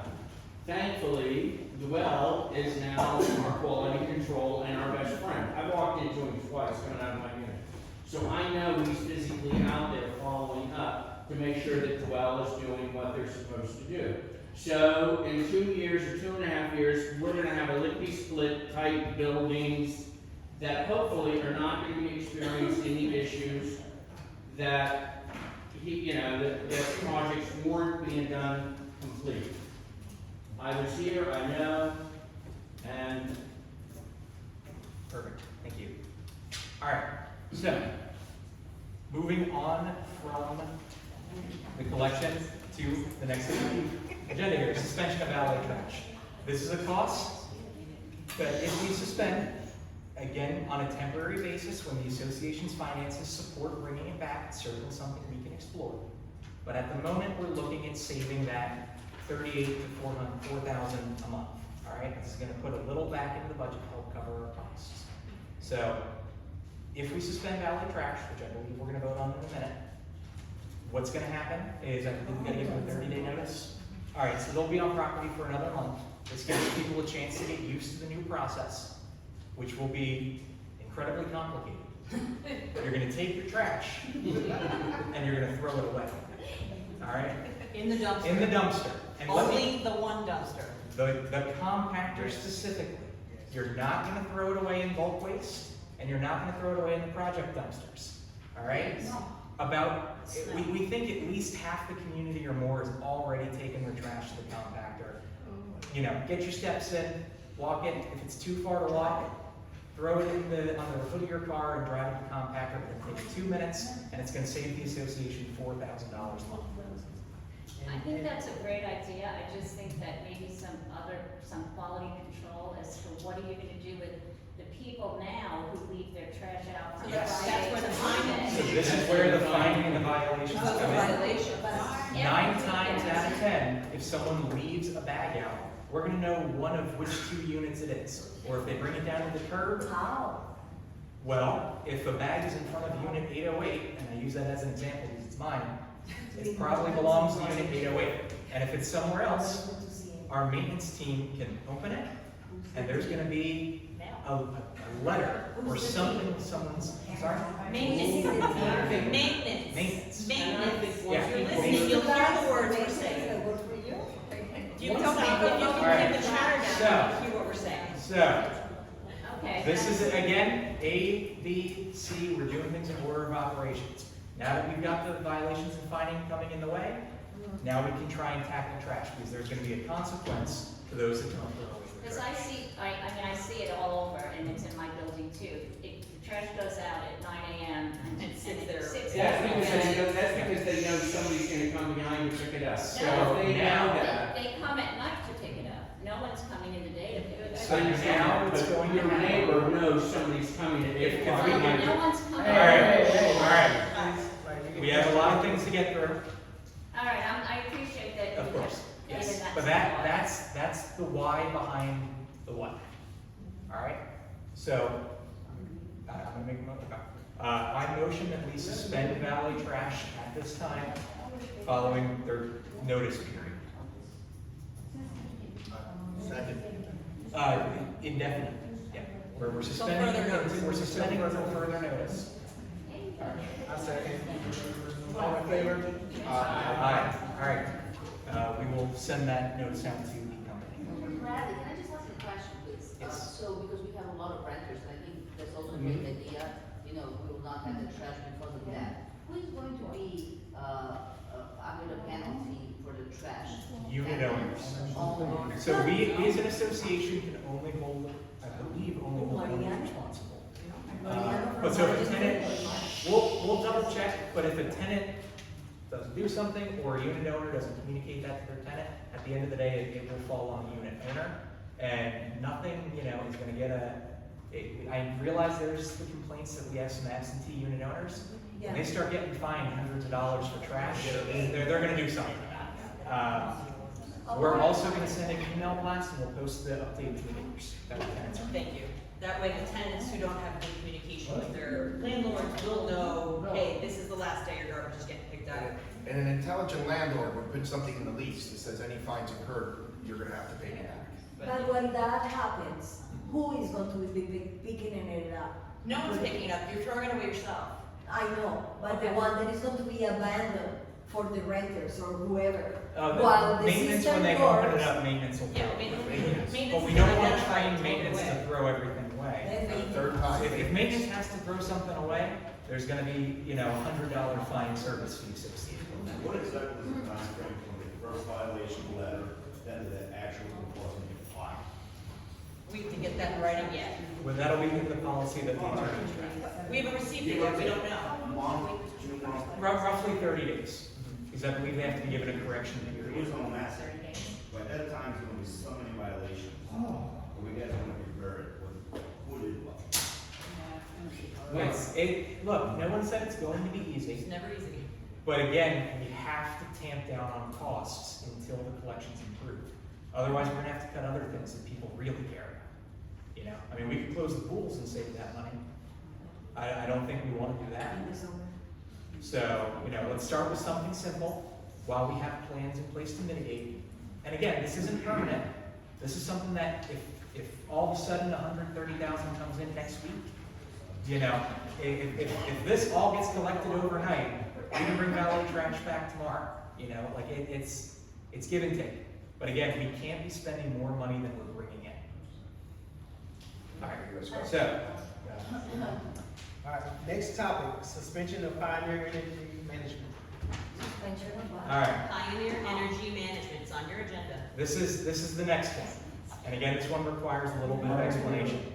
So I'm gonna ask that everyone please listen, because this is complicated, a lot of issues. Since 2020, we had a contract with Southern Water Management. We thought they were doing their job based on everything they were supplying the association until Pioneer purchased them in May of last year. So that's why Pioneer took over. They bought out Southern Water. Southern Water doesn't exist anymore. They took over the contract. We have been trying since May of last year to get the water meters sorted because they said there were some issues there. We did a big replacement project. But because some unit owners didn't have valid keys, they didn't allow access, you know, even though the association has the right, if the association again has to spend money on locksmiths to get access and all this other thing, it's a mess. So right now, we're having an issue with, we can't get some of these water meters replaced. We found out Southern Water for years apparently just let fees accrue and didn't actually collect them. So we're in the process of getting those fees turned over to us for collection, so we can recoup that money. And since Pioneer, it has not been a helpful partner in this process. The contract renews June 30th. We have to give them 60 days notice. What we've done is we've asked other condo communities how they handle water. Now, the vast majority don't do sub-metering. What they do is there are 2 meters on property, one in the front, one on the side, does 10263, does 10265, and in our budget, we have a line item for water recovery. Now, in theory, that water recovery line item is funded by Pioneer. You pay your bill to Pioneer, they take their admin fee, they take their statement mailing fee, they take, the online payment fee, they basically take 10% from you, and then they give us the rest, and then that informs our thing. So if we get rid of Pioneer, basically we would move that line item from something Pioneer pays to something in the association budget, and then doesn't increase owner fees, because instead of having hypothetically a $500 association bill and then a $50 water bill, you would have like a $540 association bill. You'd save that $10 because we're not paying those admin fees anymore.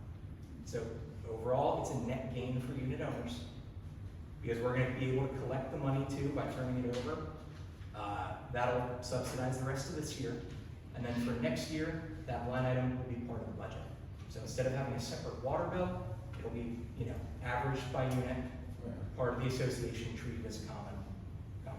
And then it gets a problematic vendor off the property, while allowing the association again to have better cash flow control and make sure that we are responsibly collecting money. Because again, with that uniform collection policy we put in place, now we don't have to wait 5 years for someone to rack up $4,000 in water bills that we gotta now worry about collecting. It will just be part of the association. It's one less, One less headache for the one less bill to pay. One less bill to pay. So it doesn't increase cost, it shifts cost and gives us more control. Does that make sense? Yeah. It's in Yes, It would be Part of your association. yes. So it's going to be new payment as HOH or separate, right? No, it's a separate line item in the budget, but it's part of your overall monthly. It's not a separate Think of it monthly. as a case Just like of minutes. Spectrum. Yeah, it's just like, One bedroom is going to be 640. No, sir, so what's happening is, we have a line item in the budget that says we pay the water, but we don't collect the money from you. You pay Pioneer. Pioneer charges us 10%, and then they give us that money, and then we pay the bill. What we're doing now is eliminating Pioneer, and then it's just, you're already paying for it. we're just shifting who you're paying and making it simpler to understand. It's just like Spectrum. Just like with Spectrum, there's no separate bill. Yeah, you're paying the middleman, and we're saving 10%. It should have done a long time. Agreed entirely. So yes, all right. We're gonna take 2 No more more water. questions on this, but we gotta keep going. So I think it was here, all right, 3. I just have a question with that, so then, since it's gonna be part of the association, are we responsible for calling them to cancel our service? No. So basically, because we have to give them what's called a notice of non-renewal. Their contract runs through June 30th. So you're gonna keep getting Pioneer bills through the month of June. This will start in July. We just have to do the cancellation now, so the contract doesn't renew for another year. So we don't have to call them to Nope, cancel? you're not gonna need to do anything. Yeah. Don't try to call them because they won't let you talk to anybody. I've been trying for 3 days. Yeah. And They're- there's nobody there, and it's the worst company I have ever. So a big issue of what we've run into is they've been on a buying spree. They bought Southern Water, then they bought someone, so they've bought like 10 of these water metering companies countrywide. They're based in Ohio. They have no local presence here. They have no, no way to, and they haven't increased their staff as they've brought on all these new customers. So again, that's the what behind the why.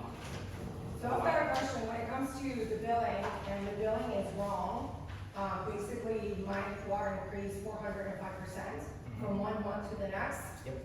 So who's in charge of paying that? Because I'm not paying it. So, that is a great question, and one of the things we have been trying to get an answer out of Pioneer.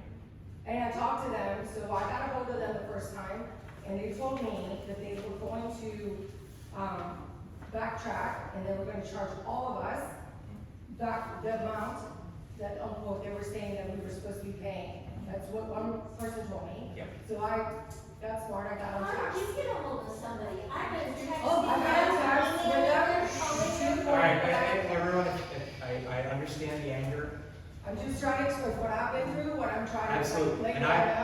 I get So it. I got on tax with them, because now everything is in writing. Yes. I'm not dealing with he said, she said stuff. So I got on tax with them. They told me that, oh, this is accurate. I go, so you're telling me $165 for 1 bedroom, 1 bath with 1 person that works from 8 a.m. until 6 p.m., much less I travel easily 2-3 weekends a month, that is normal? It sounds like we've had the same conversation. Correct. So my question lies, who is responsible for that bill? What I would say, hold for now, send the bill and an email to Charlotte so we can continue to document. And we're gonna. Because they told me that Itopia had to agree to pay the difference. I said, my average for the last 5 years has been $30. Yep. I'll be more than happy to hand you the $30 that nobody's business. Yep. Better yet, I'll round it up to 31. So I'll give you that solid thing where I give you 25 cents or whatever. So again, they are not a easy company to work with. So let's please email Charlotte that and the bill, and we're gonna work with that. And I'd say that for all owners. Please document, send it. We're gonna get this ironed out. But again, these kinds of problems are why we are voting tonight to not renew that contract. And we're telling you kind of what is going to happen going forward. We're gonna work on cleaning up these issues, but going forward, here's the plan. We agree. All right, we need to keep this rolling. I know there's more questions, we're gonna have some time at the end, but hey, we just gotta keep this rolling, I'm sorry. I make a motion to suspend Pioneer Energy Management. To issue the notice. To issue the 30-day notice, 60-day notice. Second. All in favor? Aye. All right. All right, next, item, maintenance team work schedule. Want me to take it? Yeah. I can take it. All right. So basically, currently, we have, for lack of better words, our maintenance team, they're working kind of like weird hours. So we basically wanted to streamline operations, here in the front office. So our 2 maintenance personnel moving forward, once we all vote on it, if we all agree, they're gonna work from Monday to Friday, 7:30 to 4 p.m. So that's basically the update. And again, explaining the why behind the reasoning. Right now, they've got some Saturday hours. Well, management's not here on Saturday. And Sunday. And it's a good idea if you have employees to supervise them. So just aligning issues. Granted, it was a thought we tried last year with weekend hours because we figured if there was something, to come up on the weekend, we'd want to be in a position to address it. Most things are coming up Monday through Friday, and the things that do come up on the weekend can usually wait until Monday. So it's just a better use of association funds paying those hourly salaries to make sure it's happening during supervised hours. Yes. Quick one on that, is that still, they're still working the same amount of hours? Yes, same amount of Yes. hours, just during the Yes. week, Monday through Friday instead of on the weekends. How do they feel about that? They are great with it. We actually had a conversation with both gentlemen, and they're completely fine with it. Okay. So, All right. all right. You want to make a motion? Yep, I make a motion to, update the maintenance team work schedule from Monday to Friday, 7 a.m. to 4 p.m. Sorry, 7:30 a.m. to 4 p.m. Also. Second. All in favor? Aye. Next on the schedule, non-refundable fee schedule.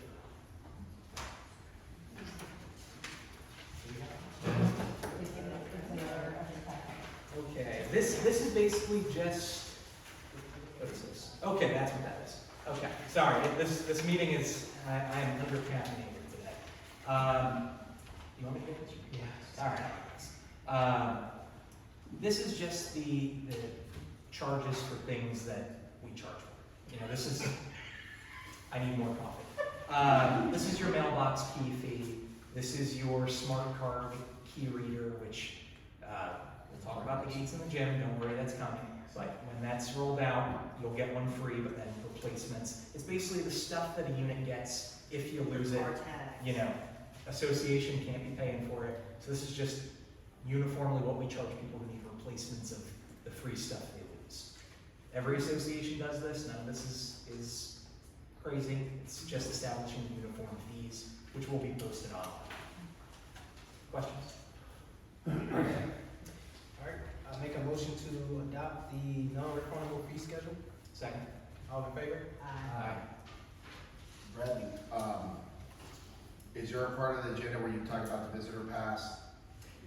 Yeah, I'll talk about the gates. Yeah. Yeah. Want to touch on that? All right, I'll touch on that now. Gates, long time coming, too long time to come. It's obviously English is failing me, I need more coffee. We started the gates, we got all the gates replaced, all the equipment's in place, then we started fixing the walls. The gates run on electricity, which is plugged into the back of the walls. So starting one project causes us to delay the other. May 4th, the electrician is coming to do the electric at the front of the neighborhood.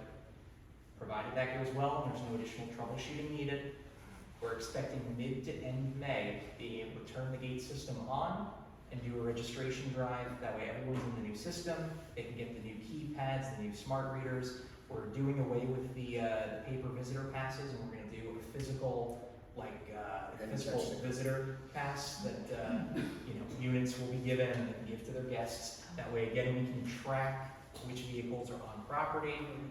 Residents are going to get a sticker for their cars. We're revamping again a 10 or 15-year-old system to make it easier for us to understand who's on property and make sure that it's not a free-for-all of parking. So more info on that will be coming. When we do the gate registration drive, we'll bring out examples and we'll show everything to everyone. But right now, what's holding up the gates is we are waiting on the electrician to rewire the front. Once it's rewired, which is happening beginning of May, we can turn the gates on. Has there been a problem? Because, we haven't had any gates for a long time. Has there been an issue? Why do we need gates? I'll give an example. I called you the other day. I came in around 6 o'clock and security actually probably ran them off. I saw 3 kids fishing. They've been fishing. I saw. And I drove to come get security. And when I turned the corner, they were already parked. And then when I came back around, the kids were Now, the other thing too is we have a lot of people from the bar on the corner that use our parking here. They come We to have the brand new vehicles. Although I'm employed by them, I do not recommend it. And here's the other thing. We've already paid for the gates. This has all been paid for. That's all new equipment out there. We just gotta turn it on. So, and the only thing preventing us from turning it on is we started fixing the front walls, which caused the electric to get shut off. So the gates are coming. We have that, it's paid for, it's happening, and it's happening soon when that has power. But you know that anyway, there is no gates in that part, the one that is going to the trailer court. People can walk. I have seen girls using the pool. It's unfortunate, but this will at least tamp down what we can control, which is the opening of the gates. We're not re-walling the whole community. This is in Fort Knox. Right now, it's not something we're considering, as we have plenty of expenses on it. Yeah, that would be, my parents' neighborhood in Jacksonville did a fence, a wood wall like that, and it cost them $50,000-$60,000 to do a side. Not an expense we can take on right We just now. had to eliminate 4,000. We're not about to sign up for 50. Yes. Is that building coming down? We drive through it where they always hit it? We're working on that. That is next on the We don't list. need that. It would require a membership vote, which that is coming. Okay, we're working on it. One project at a time. Like I said, we got to do A before we do B. Let me get the walls finished and the gate Painted. working before we rip some of these things. Yeah, but it's coming. I'm hearing it. All right, last question. We got to move on. Front gate there, is there gonna be a lock on the pedestrian gate? Anybody can walk right in. Well, It's locked for many years. that ties into this other question of why we're leaving the arch there. Because if we take down the arch, now we got to rethink that pedestrian gate. So all that's coming. The actual fixing of the gates, what we're talking about, is the cars. So that's what we have equipment for. That's what's out there and it's been fixed. That's what we got to turn on. Would that include the side? Yep. Okay. Yep, because it's all one system, so in order to put you in the system with the new transponder, it has to communicate to the front and then download to the back. So, Another thing too that we talked about is the wear and tear of the closing. If you ever, that side gate especially, if you're there like at 5 o'clock checking the mailbox, you see a car that goes halfway, it opens, goes back. So we're thinking about having certain times something that we would discuss, and have certain times that the gate is open during the day, so deliveries, one of the problems there is the delivery trucks keep smashing. Yeah, they don't understand where you're trying to go. Right, so like, one of the things is that if you have that side gate open and we can put a sign or something to direct traffic that way, we could then, and then not have that issues with the gate as much. But that's something we'll discuss once we Once can the actually gates are turn open. them on. All right. I think we're good there. Do you want to do the? All right, next item, board member replacement. So I don't know if all of you are aware, but our treasurer, John, he decided to step down. And so obviously that left a vacancy on the board. And, you know, if we. Let's go treasurer first. Treasurer? Yeah. So, well, I motion that Nicole step into the treasurer role that was vacated by our board resignation. All right, I second that. All in favor? Yes.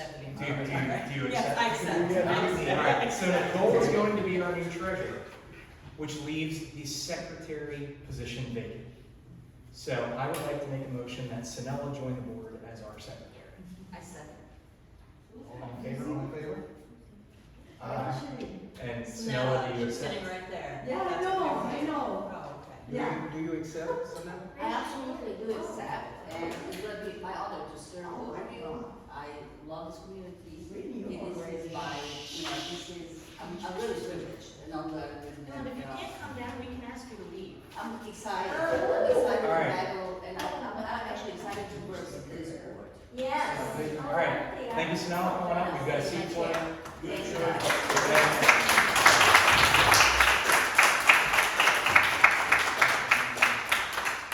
So I think the words under old business.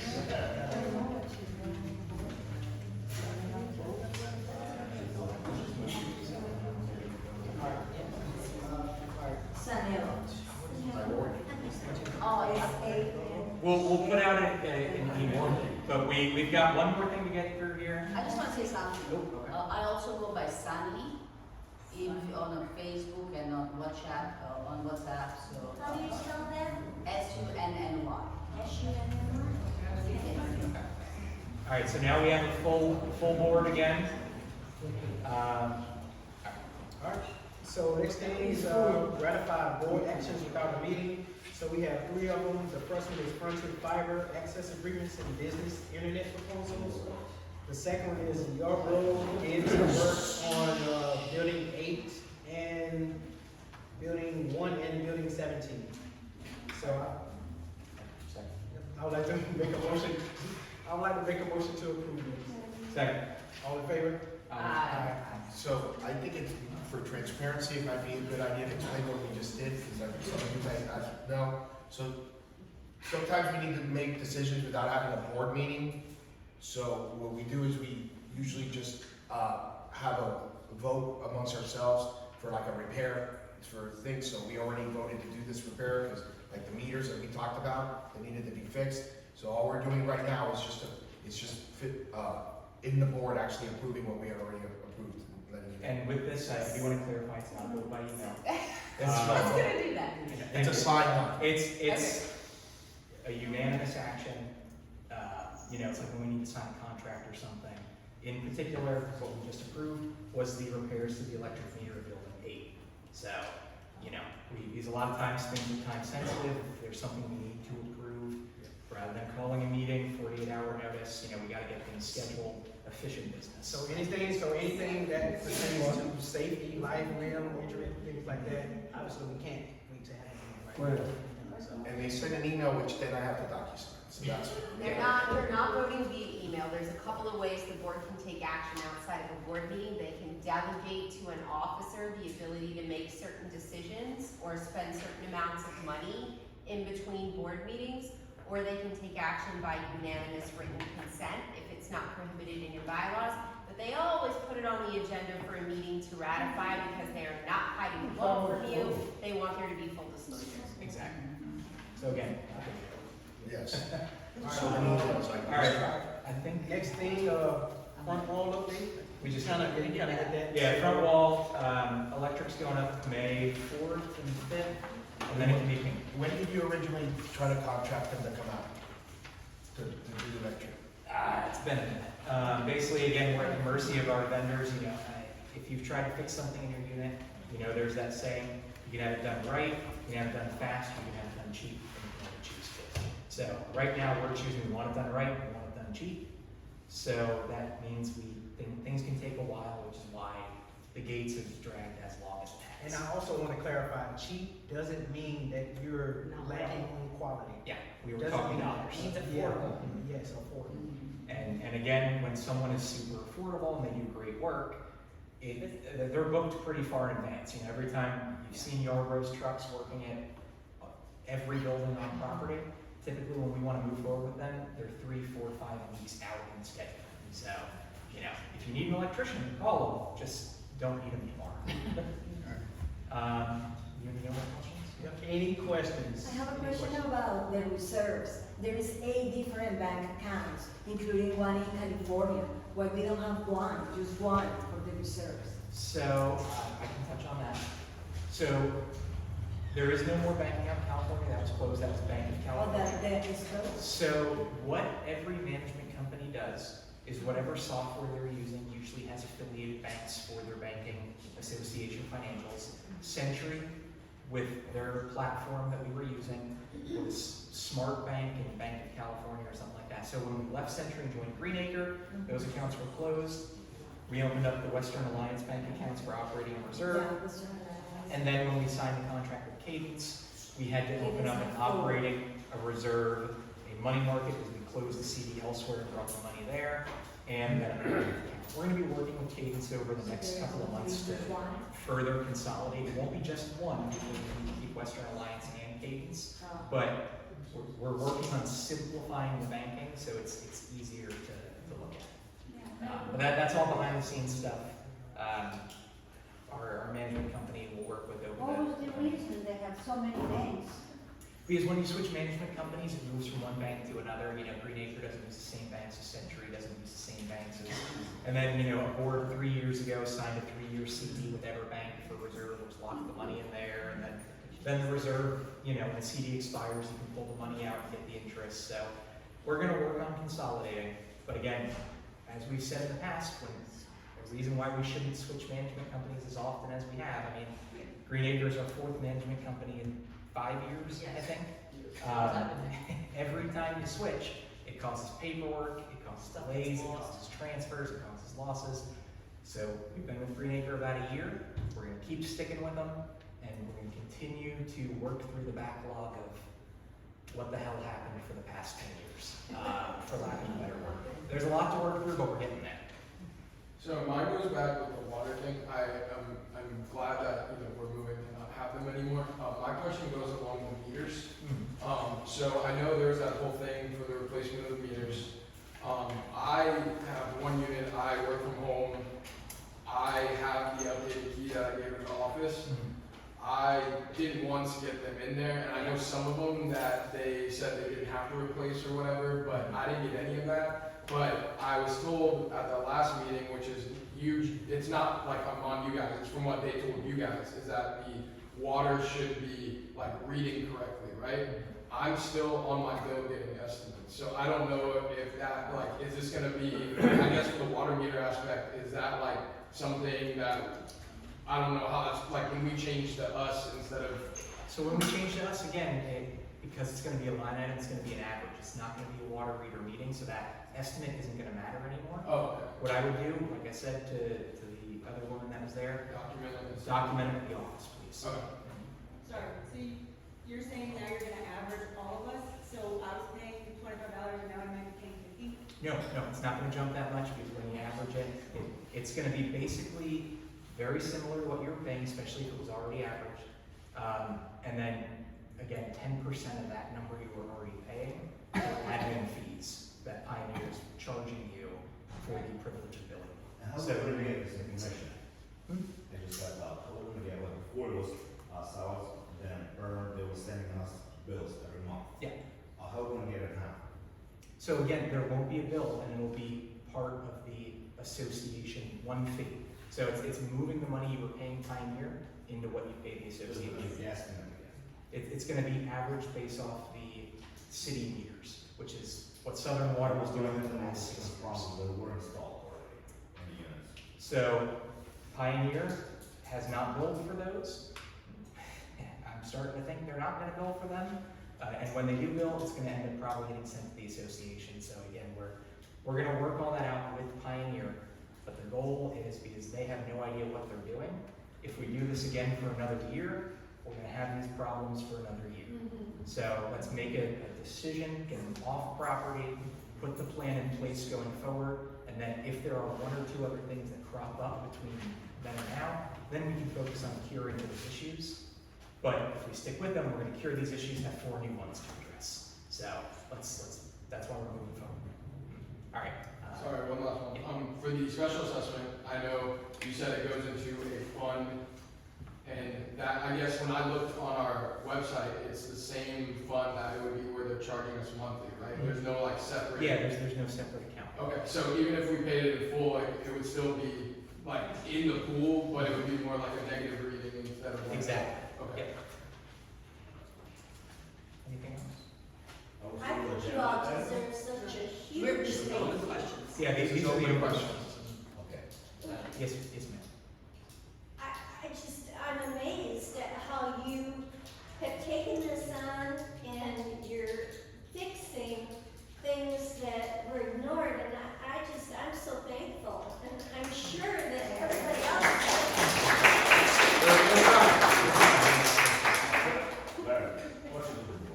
Are you guys even considering, doing something with refinancing this loan, kind of, like, okay, because this year we're only 8 million. So I can take this.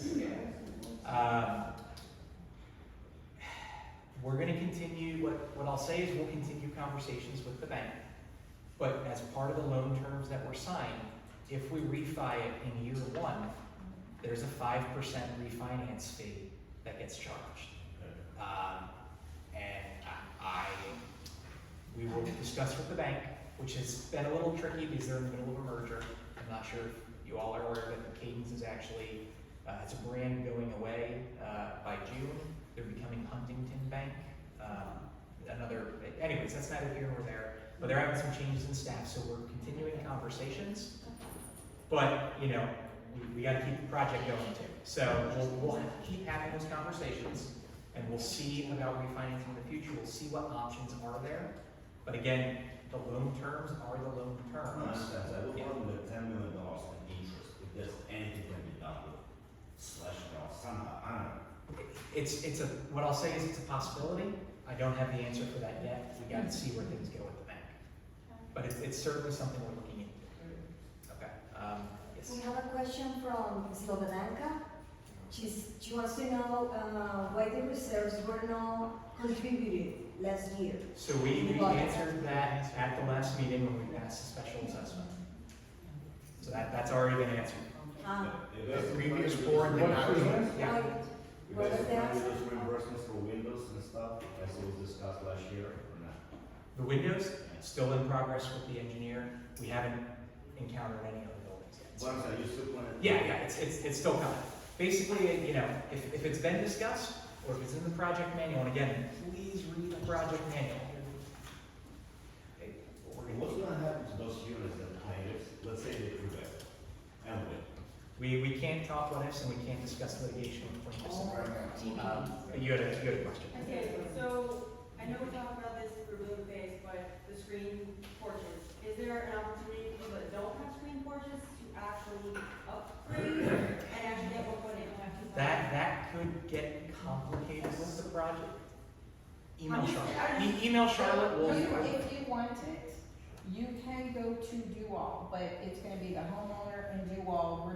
I'm leaving the association out of So it. there won't be any type of bulk discount, it would just. They might not, but I don't know if Yeah, Dual will do it'd it be on like that. hiring your own person to Case install basis. it. They'll give you a quote. Yeah, we'll give you a- Just a question. I think it could be a good idea, and I don't know that the other board We're members. going to leave the association out. Right. Association. Is to maybe have a meeting with them all as tenants that would be interested, and if you get enough tenants, like it's a co-op type thing, where like you Charlotte would say, hey, this person's Yeah, gonna do or it. we'll- Yeah, or, like, I don't know if it's like. We got enough, we got enough And then you things. guys would all meet, come to the, because I would be interested in that. I've also spoken to you all and had a conversation with the project manager, and I've asked this question about if it comes up, if, residents with the non-stream want it, and so we talked, and I said, great, that's wonderful news, I'm gonna leave the association out of it. If a homeowner comes to me and they want it, I'll send them to you all. Okay, all right, What is the painting of the building's colors? Same color. Same color. Yeah, Same. original color scheme. So it's just, So, the reason we're not changing the color scheme at the moment is it requires, guys, one at a time, please. it requires an owner vote to change the colors. Brand new colors, brand new everything. But it requires an owner vote to do colors, which would delay us to get the buildings painted. So we would have finished buildings with no paint, which increases the possibility of damage to the buildings we just did work on. What we can do is revisit colors when the next time comes around that we need to paint. There will be a painting maintenance schedule put into our, hopefully, put into our documents before we're taken off the board. 7 years for a non-coastal. We're It's- coastal. Because we're coastal, 5 years. It's 3 to 5, 3 to 5 years. But So when it comes around again for painting, that board can bring it up to vote and we can determine if we want to change the colors. But right now, the We're goal trying to is- get buildings fixed. we gotta fix the buildings first. So I'm not a fan of the colors either, but I also kind of want my buildings fixed. All right, I think we've answered everything. All right. We just do another bridge. Oh, yeah. Yeah, we want bridge. Yeah, That's in the still under works. discussion. In the works. It's still under discussion. See, just get rid of it, Member vote. Yeah. It's been there, it's nice, I mean, I think it's there. We're gonna evaluate, and we're gonna decide something. Because it costs to fix and it costs to get rid of. Yeah. All right. Are we good? Kathleen, I have a question. We have a few members in the chat who are asking for updates about the litigation. If they can, if you wouldn't mind staying behind, as long as the plaintiffs are line, leave, and the individuals in the room. All right, so on that note, I think we're gonna adjourn the meeting and. But if you wanted to remain to speak with the attorney, you can. If you want to hear an update, stay after. All right, I motion to adjourn the meeting at 7:45. Second, all in favor? Aye. Meeting adjourned. On the first